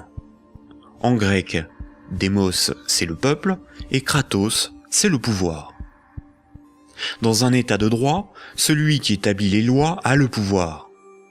En démocratie, c'est le peuple qui écrit et vote les lois. Une aristocratie, c'est le pouvoir au meilleur. En grec, aristos, c'est le meilleur, et kratos, c'est le pouvoir. En aristocratie, ce sont les meilleurs qui ont le pouvoir et établissent les lois. Une oligarchie, c'est le pouvoir à un petit nombre. Oligos, c'est un petit nombre. En oligarchie, c'est un petit nombre qui a le pouvoir. En France, nous sommes sous un régime dénommé gouvernement représentatif. Tous les 5 ans, on demande au peuple d'élire ses représentants parmi un groupe d'hommes politiques, dénommé classe politique. Les représentants écrivent et votent les lois, pas le peuple. Nous sommes donc dans une oligarchie. Historiquement, le terme de démocratie pour désigner le gouvernement représentatif a été employé dans les années 1830 pour tromper l'opinion publique et faire croire au peuple qu'il a le pouvoir. Ce mensonge perdure encore de nos jours. Si nous étions en démocratie, nous voterions nous-mêmes les lois, par des votations ou des référendums, et nous pourrions aussi en écrire, en proposer. En France, les représentants du peuple sont des politiciens de carrière, pour beaucoup fonctionnaires et issus de classes supérieures, âgés de 60 ans en moyenne. Ils ne sont en rien représentatifs du peuple français. Une fois les représentants élus parmi l'oligarchie de la classe politique, les électeurs n'ont aucun contrôle sur la politique menée et la législation établie. Les représentants votent selon leurs opinions, leurs intérêts, leur complicité ou leur carrière politique. Ils sont la cible de groupes d'intérêts qui influencent leur vote. Les textes de loi sont dans 9 cas sur 10 rédigés par de hauts fonctionnaires non élus. Donner le pouvoir à un groupe d'hommes issus d'une oligarchie, ce n'est pas avoir le pouvoir, c'est désigner ses maîtres. Les partis politiques, apparus dans les années 1840, étaient un moyen de canaliser l'insatisfaction des électeurs dans des oppositions et des conflits sans conséquences. Car si les lois étaient votées par le peuple, ce qui définit la démocratie, il n'y aurait pas de manifestations, pas de grèves, pas de mécontentement ou de troubles sociaux. Le peuple serait souverain. Durant la Révolution, les riches avaient bien plus à perdre que les pauvres. Voltaire, figure emblématique des Lumières, disait ceci. Un pays bien organisé est celui où le petit nombre fait travailler le grand nombre, est nourri par lui, et le gouverne. Si le pouvoir était donné au peuple, il aurait défendu ses intérêts propres au détriment de la minorité des riches, des notables et des banquiers. Écoutons le philosophe Alain Badiou parler de la démocratie actuelle. Voyez-vous, Alain Badiou, c'est ce que nous avons trouvé de moins mauvais pour choisir nos dirigeants. Oh, la théorie du moins mauvais, ça, vous savez, la théorie du moins mauvais ne peut pas impressionner le philosophe que je suis. Hein. Elle a beaucoup servi pour justifier le pire, le moins pire par rapport au plus pire, par exemple. C'est Churchill qui a inventé cette histoire, qui a consisté à dire que la démocratie, c'était le pire de tous les régimes, à l'exception de tous les autres. Il avait raison? Eh ben non, il n'avait pas forcément raison. Pourquoi aurait-il eu raison? Parce que sous la démocratie, on peut vivre. Oui, il se peut que le meilleur régime politique soit à venir, qu'il dépende d'une invention de l'humanité. Après tout, vous savez, pendant des millénaires, ce à quoi nous assistions, c'était à des théocraties, à des régimes extraordinairement tyranniques et oppressifs. Ils ont duré bien plus longtemps que votre démocratie, bien plus longtemps. Donc cette démocratie, c'est peut-être tout simplement une sorte de petit intervalle dans l'histoire. Surtout que elle ne marche que là où le capitalisme est déchaîné. Hein. Ça, c'est un fait. Hein. Le régime parlementaire démocratique, je le constate, c'est un fait. Il n'existe comme régime installé, consensuel, conséquent, que là où l'économie capitaliste s'est développée. Et quand l'économie capitaliste commence à flancher, ce type de représentation politique se sent aussi un peu malade, n'est-ce pas ? C'est là où on en vient au cœur de votre pensée. Un tout petit moment d'explication. Vous êtes, Alain Badiou, un de ceux qui avaient revendiqué le mot communisme, alors même que les régimes communistes ou étiquetés communistes étaient effondrés.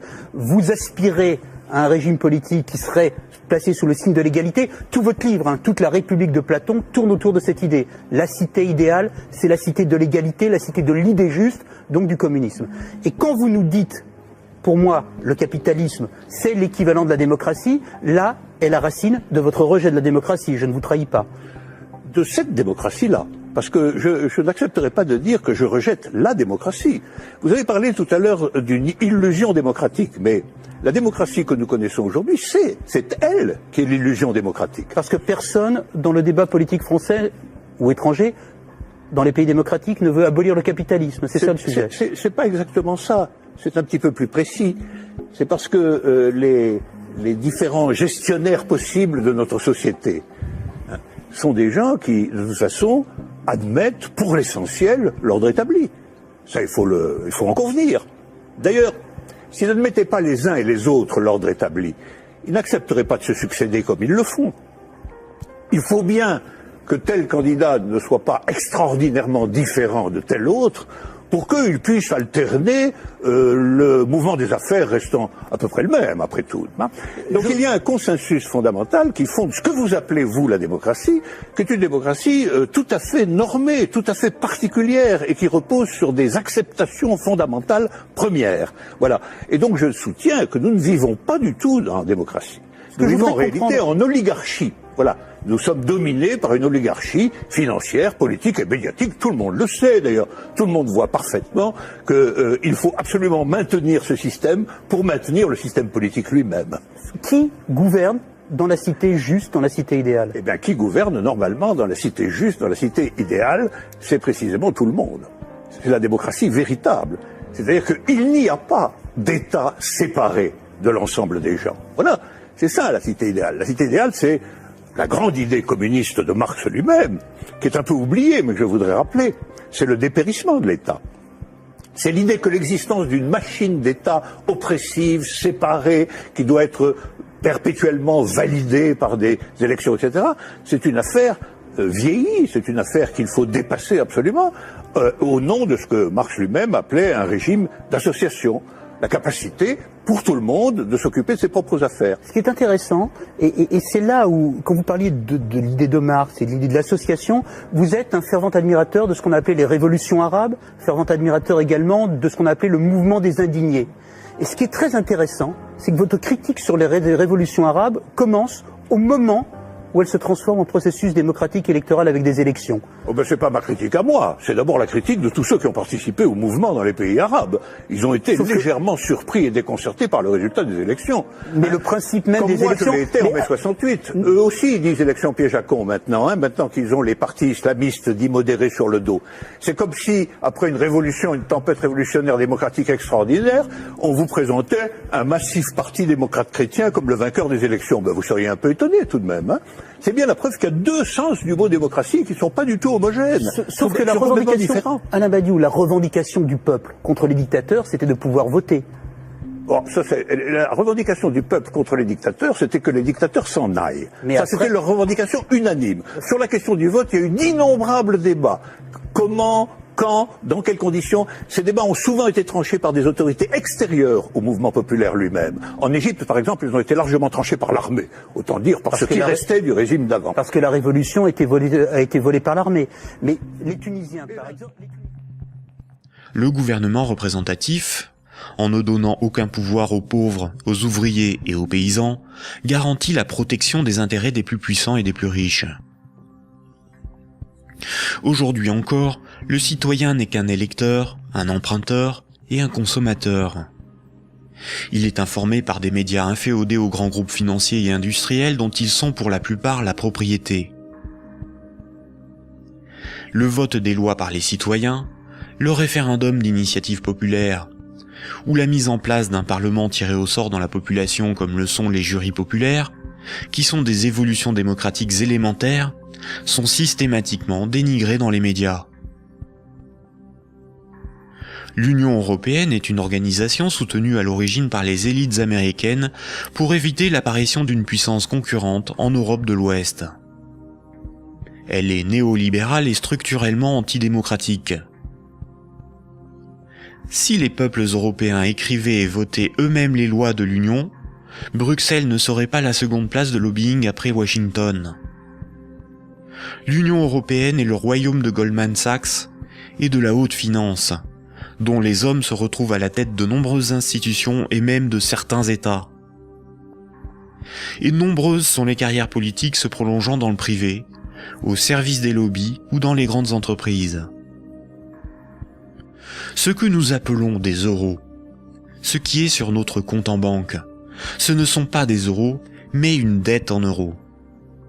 Ce que nous appelons crédit, prêt ou emprunt, ce n'est qu'une création de monnaie temporaire. Ce que nous appelons démocratie n'est pas une démocratie, mais une oligarchie. Ce que nous appelons un citoyen n'est rien d'autre qu'un électeur. Ces manipulations du langage empêchent les intellectuels, les politiciens, les journalistes et les électeurs de penser le monde. Elles dissimulent avec habileté le pouvoir sans égal des corporations, de la finance et du secteur bancaire.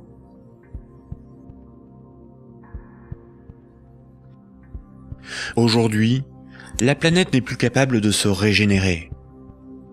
L'humanité tout entière est en train de se confronter aux limites de la Terre elle-même et manque de ressources naturelles. Toute croissance économique nécessite beaucoup de matières premières et d'énergie. Or, les ressources de la planète sont limitées. Certaines organisations militent pour qu'une nouvelle approche économique et sociale émerge, pour que nous soyons respectueux de notre environnement et sortons d'une logique de compétition, de surconsommation et de conflit. Certains font la promotion de la décroissance. La décroissance permettrait l'équilibre de l'activité humaine et les ressources de la planète. Mais la décroissance sous-entend une réduction permanente de la demande de crédit, donc une contraction de la masse monétaire qui déboucherait rapidement sur une crise économique majeure. En réalité, les nations sont les esclaves de l'impérieuse nécessité d'une dette perpétuelle pour disposer de monnaie, donc d'une croissance soutenue, impliquant une consommation en progression constante. S'il n'y a plus d'anticipation de revenus futurs, il n'y a plus de crédit, donc la monnaie disparaît, l'État ne peut plus fonctionner et l'économie s'arrête.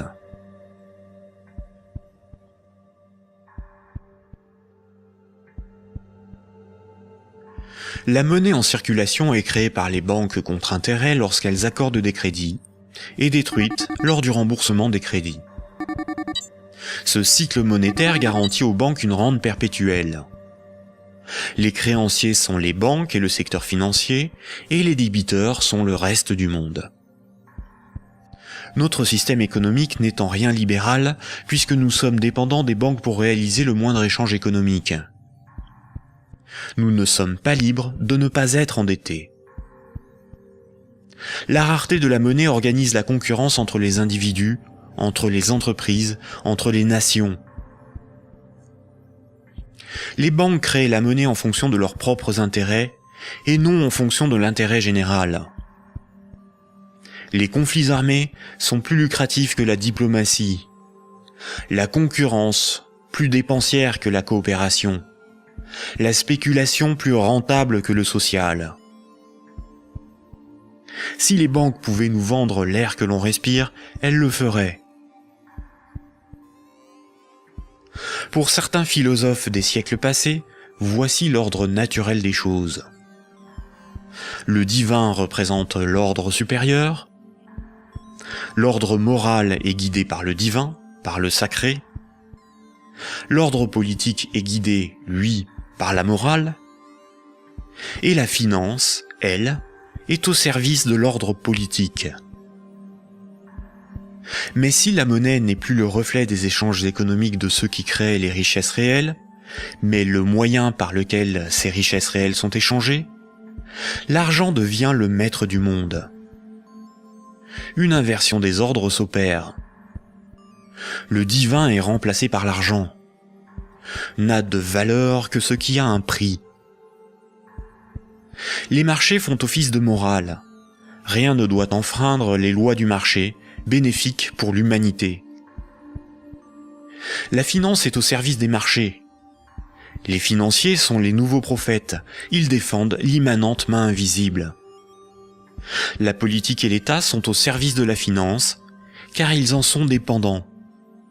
Ils sont forcés de défendre les intérêts de la finance au détriment de ceux des peuples. Frédéric Bastiat, économiste politique au XIXe siècle, disait ceci. Quand le pillage devient un moyen d'existence pour un groupe d'hommes qui vit au sein de la société, ce groupe finit par créer pour lui-même tout un système juridique qui autorise le pillage et un code moral qui le glorifie.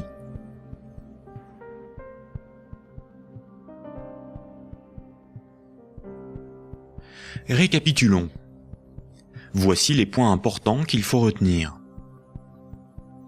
Avant l'invention de la monnaie, les systèmes de comptabilité des dettes permettaient aux hommes d'échanger librement des biens et des services. Il était simplement noté ce qui était donné ou les services rendus, à qui et quand, de sorte à s'assurer que chacun donnait autant qu'il recevait. Les hommes se faisaient confiance, c'est ce qui leur permettait de se faire crédit. C'est environ 700 ans avant Jésus-Christ que la monnaie a été créée comme un outil de domination au service de souverains ou d'États. Le souverain payait ses soldats avec une monnaie qu'il fabriquait lui-même. Les soldats forçaient les paysans à accepter cette monnaie comme paiement. Le souverain s'assurait que personne d'autre ne produisait cette monnaie. Les faux monnayeurs étaient sévèrement punis. Le souverain levait ensuite un impôt dans sa propre monnaie. Les paysans étaient donc obligés de se procurer de la monnaie du souverain pour payer leurs impôts et éviter de finir esclaves, emprisonnés ou pendus. La monnaie permettait donc au souverain de payer son armée, de maintenir l'ordre par la violence et d'extorquer des biens et services à ses sujets. Dès lors, le terme de dette a été progressivement dévoyé. On disait que ceux qui ne payaient pas leurs impôts avaient une dette envers le souverain. C'est faux. Pour qu'un sujet ait une dette envers le souverain, il aurait fallu que le souverain lui ait d'abord donné quelque chose de valeur. Or, le souverain exigeait avec violence et sans contrepartie de la monnaie qu'il était le seul à fabriquer. Le mythe de la monnaie remplaçant le troc masque le fait que celui qui a le pouvoir de créer la monnaie peut s'approprier le travail d'autrui sans contrepartie. De nos jours, les institutions qui créent la monnaie sont les banques commerciales privées dont le but est le profit. Elles créent la monnaie lorsqu'elles accordent des crédits, et elles détruisent la monnaie lorsque les emprunteurs remboursent leurs crédits. En fonction de leur bilan, les banques créent aussi de la monnaie à partir de rien pour leurs propres dépenses. Quand, par exemple, on demande du pain à quelqu'un, il est bien normal de le lui rendre plus tard. On a une dette envers cette personne. C'est la morale qui nous dicte ce comportement, à juste titre. Mais quand une banque fait crédit, elle ne prête pas l'argent qu'elle possède. Elle le crée à partir de rien. Quand un emprunteur est endetté vis-à-vis d'une banque, la banque ne lui a rien donné. Elle exige pourtant qu'on lui rende quelque chose qu'elle ne possédait pas avant d'accorder le crédit, majoré d'un intérêt pour le service rendu. C'est parce que la loi protège ce privilège qu'elles peuvent contraindre les emprunteurs à rembourser leur crédit, quitte à saisir leurs biens et à les envoyer en prison. Il s'agit là d'un rapport de force. Les soi-disant dettes issues des crédits bancaires sont un moyen par lequel les banques extorquent une partie de notre travail contre une création de monnaie temporaire. En associant la notion de dette avec le crédit bancaire, cette pratique a été moralisée et donc normalisée. La monnaie centrale donne l'illusion que c'est l'État qui crée la monnaie. Or, la monnaie centrale est fabriquée à la demande des banques commerciales privées lorsque des actifs détenus par celles-ci sont monétisés par la banque centrale. En réalité, ce sont bien les banques commerciales privées qui fabriquent et louent la monnaie que nous utilisons tous au quotidien. La monnaie en circulation est créée par le crédit bancaire, puis détruite lors du remboursement des crédits. De ce fait, si tout le monde remboursait ses dettes, il n'y aurait plus de monnaie en circulation, tous les comptes en banque seraient vides, et les billets et pièces de monnaie disparaîtraient. La création monétaire par le crédit et la destruction monétaire lors du remboursement des crédits déterminent une masse monétaire. La variation de la masse monétaire est similaire aux variations de la population d'un pays en fonction des naissances et des décès. Quand la masse monétaire diminue parce qu'il n'y a pas assez de crédits accordés par les banques commerciales privées, Il y a moins d'argent en circulation dans l'économie, car la monnaie est détruite par le remboursement des crédits en cours. Chômage, pauvreté, précarité, faillite d'entreprises et endettement des États se développent rapidement. Dans un tel système, la croissance est vitale pour l'économie. Les entreprises, les particuliers et les États s'endettent auprès du système bancaire pour assurer une augmentation constante et exponentielle de la masse monétaire. S'ils n'empruntent plus, ou que les banques n'accordent plus de crédit, comme c'est le cas depuis la crise financière de 2008, la monnaie disparaît à cause de la destruction monétaire et une grave crise économique survient rapidement. Sans dette, il n'y a pas de monnaie. Sans monnaie, il n'y a pas d'économie, les nations ne peuvent pas s'échanger ce qu'elles produisent. Donc sans dette, il n'y a pas d'économie. Ce système oblige l'ensemble de la société, des États, des nations, à être perpétuellement endettés et donc à enrichir les banquiers et la finance simplement pour disposer de monnaie pour leurs échanges économiques. C'est par ce principe que le système bancaire a servi le monde économique à ce profit, sans contrepartie productive. Chaque crédit sert à acheter une maison, une voiture, une télévision, et induit la consommation d'énergie et de matières premières pour leur fabrication. La nécessité de toujours plus de crédit provoque la destruction de l'environnement, le pillage des ressources de la planète, la surproduction, la concurrence et le consumérisme. Tant que chaque unité de monnaie, chaque euro, sera issu d'un crédit bancaire, les banques gouverneront le monde et l'humanité pillera la planète et détruira l'environnement pour enrichir l'oligarchie financière. Imaginons ce que serait la monnaie du futur. Imaginons un micro-pays avec 2 citoyens. Paul et Jacques se rencontrent. Leurs comptes sont à 0. Paul a fabriqué une chaise. Il la vend à Jacques 10 unités de compte. Jacques a alors moins 10 sur son compte et Paul a plus 10. Paul peut convertir 5 unités de compte en monnaie manuelle, en billets de banque.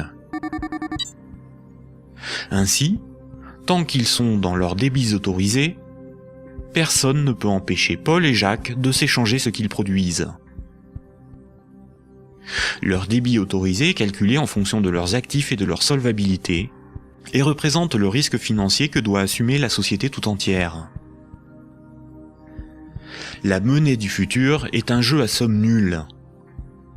Dans le futur, la monnaie sera représentative des échanges économiques réalisés, et non ce qui les permet. Aujourd'hui, la monnaie ne fonctionne pas du tout comme ça. Ajoutons dans ce micro-pays une banque. Pour acheter la chaise de Paul, Jacques va emprunter à la banque les 10 € nécessaires pour la payer. Jacques devra rembourser ces 10 € à la banque et verser en plus 1 € d'intérêt qui n'existe pas. Après la transaction, Paul possède bien les 10 € nécessaires à rembourser la banque et il faudra bien que Jacques les récupère d'une manière ou d'une autre pour rembourser son crédit. Il devra vendre son temps ou fabriquer des choses à vendre pour récupérer les euros pour rembourser son crédit. Mais les 1 € d'intérêt n'existeront qu'à partir du moment où un nouveau crédit aura été demandé à la banque. On comprend donc plusieurs réalités.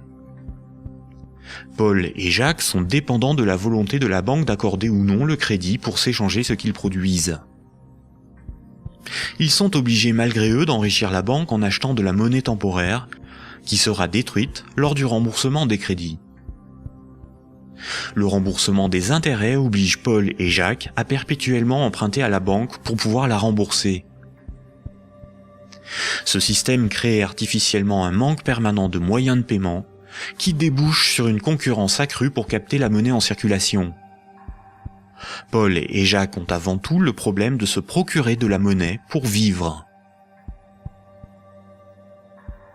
Il faut bien distinguer ce qui est au service de l'intérêt général et ce qui est au service d'intérêts particuliers. L'intérêt général, c'est l'intérêt du plus grand nombre, des nations dans leur ensemble. Les intérêts particuliers sont ceux des oligarques, des riches, des gens de pouvoir, des actionnaires, c'est-à-dire une minorité de personnes dans la société et à travers le monde. Prenons la monnaie. La monnaie sert des intérêts particuliers. Elle sert les intérêts de ceux qui la fabriquent, c'est-à-dire les banques commerciales privées et la finance, dont le but est l'enrichissement. La monnaie existe parce qu'il y a ce qu'on appelle des dettes. Ces dettes ne servent que des intérêts particuliers. La bourse et la spéculation, les marchés financiers, représentent très majoritairement des intérêts particuliers. La rémunération de l'épargne et des comptes courants des déposants, de l'homme de la rue, est marginale en comparaison des bénéfices engrangés par l'industrie financière.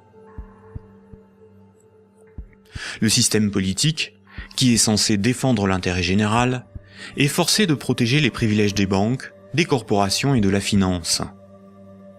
Depuis les Lumières et la Révolution française, les régimes politiques basés sur l'élection de représentants ont été voulus parce qu'ils sont antidémocratiques.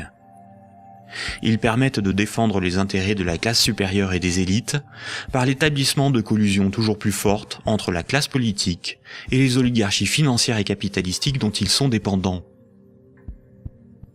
La guerre est souvent financée par les riches et les banquiers. Seules des révolutions, des rébellions ou des révoltes se veulent véritablement au service de ceux qui les mènent. Les guerres, elles, ne servent que rarement l'intérêt général. La science, l'environnement, la santé, l'éducation, le progrès technique sont au service de l'intérêt général. En réalité, avec la privatisation de l'ensemble de ces domaines, ils sont de plus en plus au service d'intérêts particuliers afin d'en tirer le maximum de profit.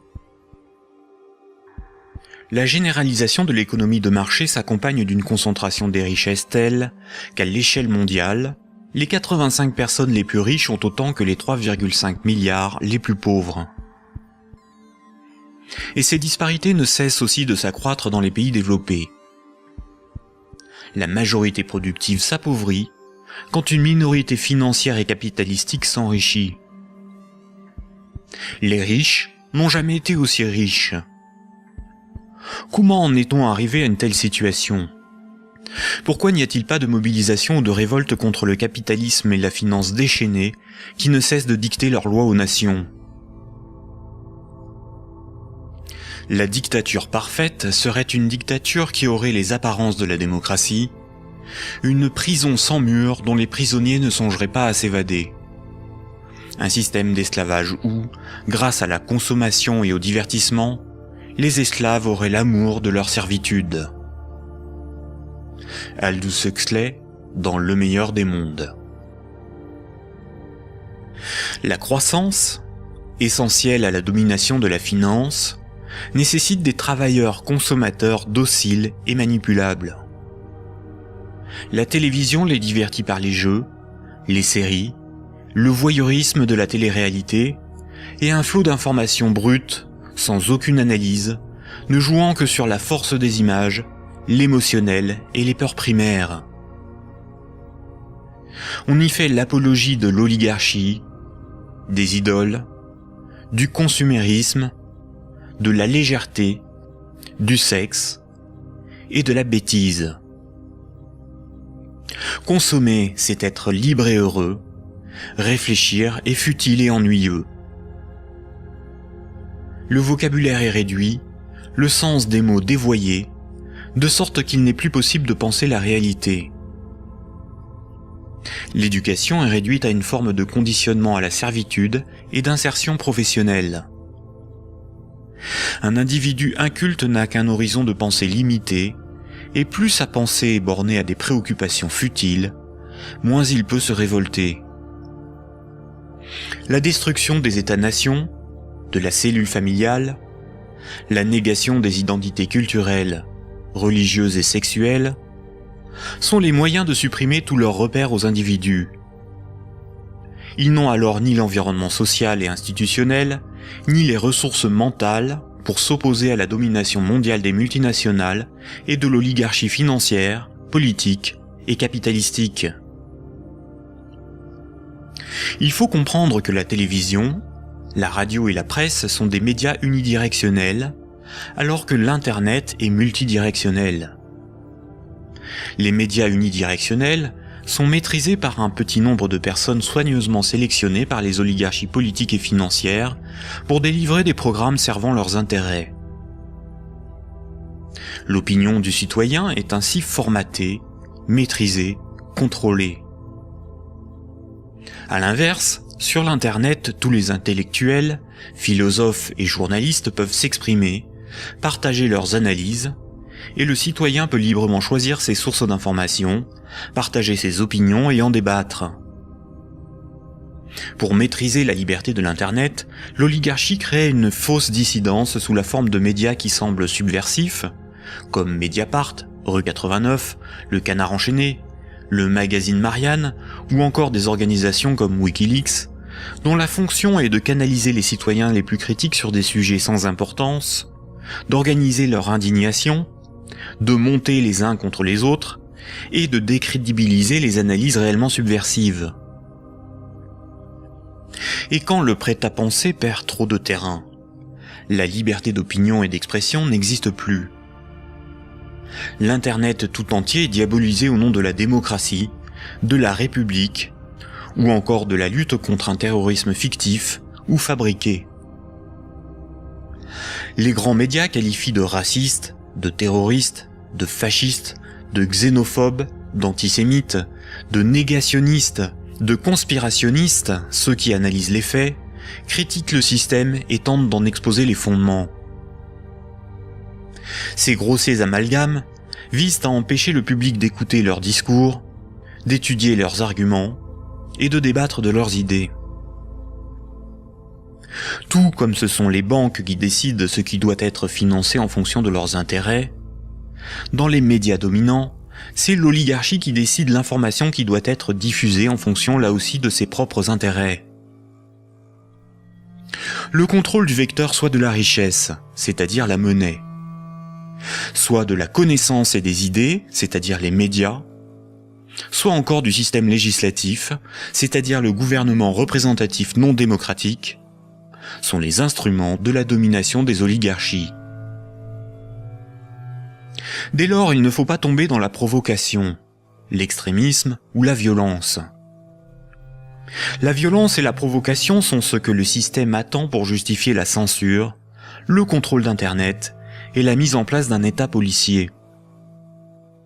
Il ne faut pas non plus dépenser son énergie sur des détails.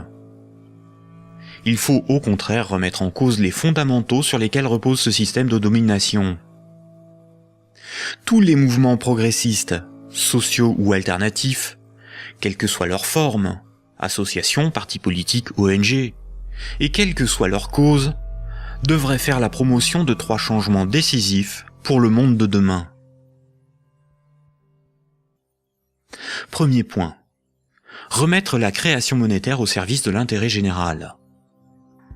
Tant que ce sont les banques qui décident ce qui mérite d'être ou de ne pas être financé en fonction de leurs propres intérêts, le pouvoir politique et le libéralisme ne sont qu'illusions.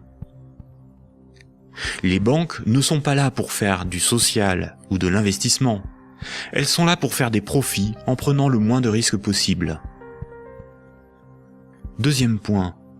La création monétaire par le crédit à intérêt et la destruction monétaire lors du remboursement des crédits forment un système pyramidal obligeant l'humanité à détruire la planète pour le seul profit de la finance. Nous devons mettre en place un système monétaire permettant d'adapter notre niveau de vie aux ressources de la planète et garantir ainsi un environnement viable aux générations futures. Troisième point, instaurer un système politique réellement démocratique. Seule une véritable démocratie permettra de garantir que les 2 premiers points sont durablement défendus. Contrairement à ce que les élites veulent nous faire croire, des peuples éclairés sont tout à fait à même d'établir une politique qui défend leurs propres intérêts et les intérêts des générations futures. Ces 3 points sont intimement liés. Sans une monnaie réellement publique, le lobby bancaire aura toujours la capacité de faire plier les gouvernements et changer les institutions. Un régime réellement démocratique, où c'est le peuple qui vote lui-même les lois, permet à la nation de s'opposer à toute privatisation de la monnaie et est la garante du maintien de la finance au service de l'intérêt général. Une création monétaire publique et l'instauration d'une véritable démocratie sont indissociables, car l'un est le garant de l'autre. Voici quelques mouvements citoyens dont les propositions permettraient des évolutions majeures de la société. La monnaie permanente, le 100% monnaie ou smart. La monnaie permanente s'oppose à la monnaie d'endettement. Elle remplace la création monétaire privée. Elle permettrait la mise en place d'une politique réellement écologique et sociale. Accompagnée d'une véritable démocratie, elle rend leur souveraineté monétaire aux nations.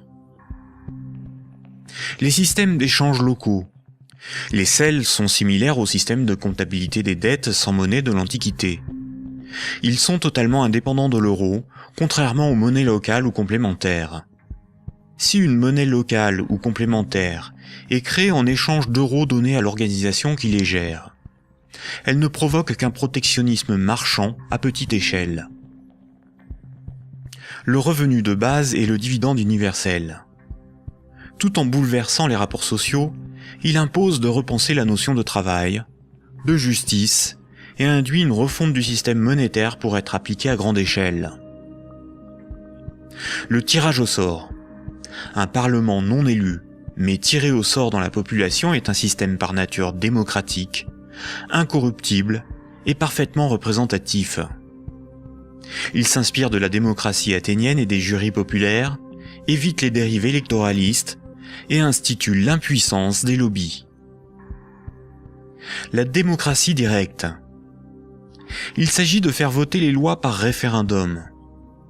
La Suisse, par exemple, par ses votations et son référendum d'initiative populaire contraignant, est très proche d'une démocratie directe.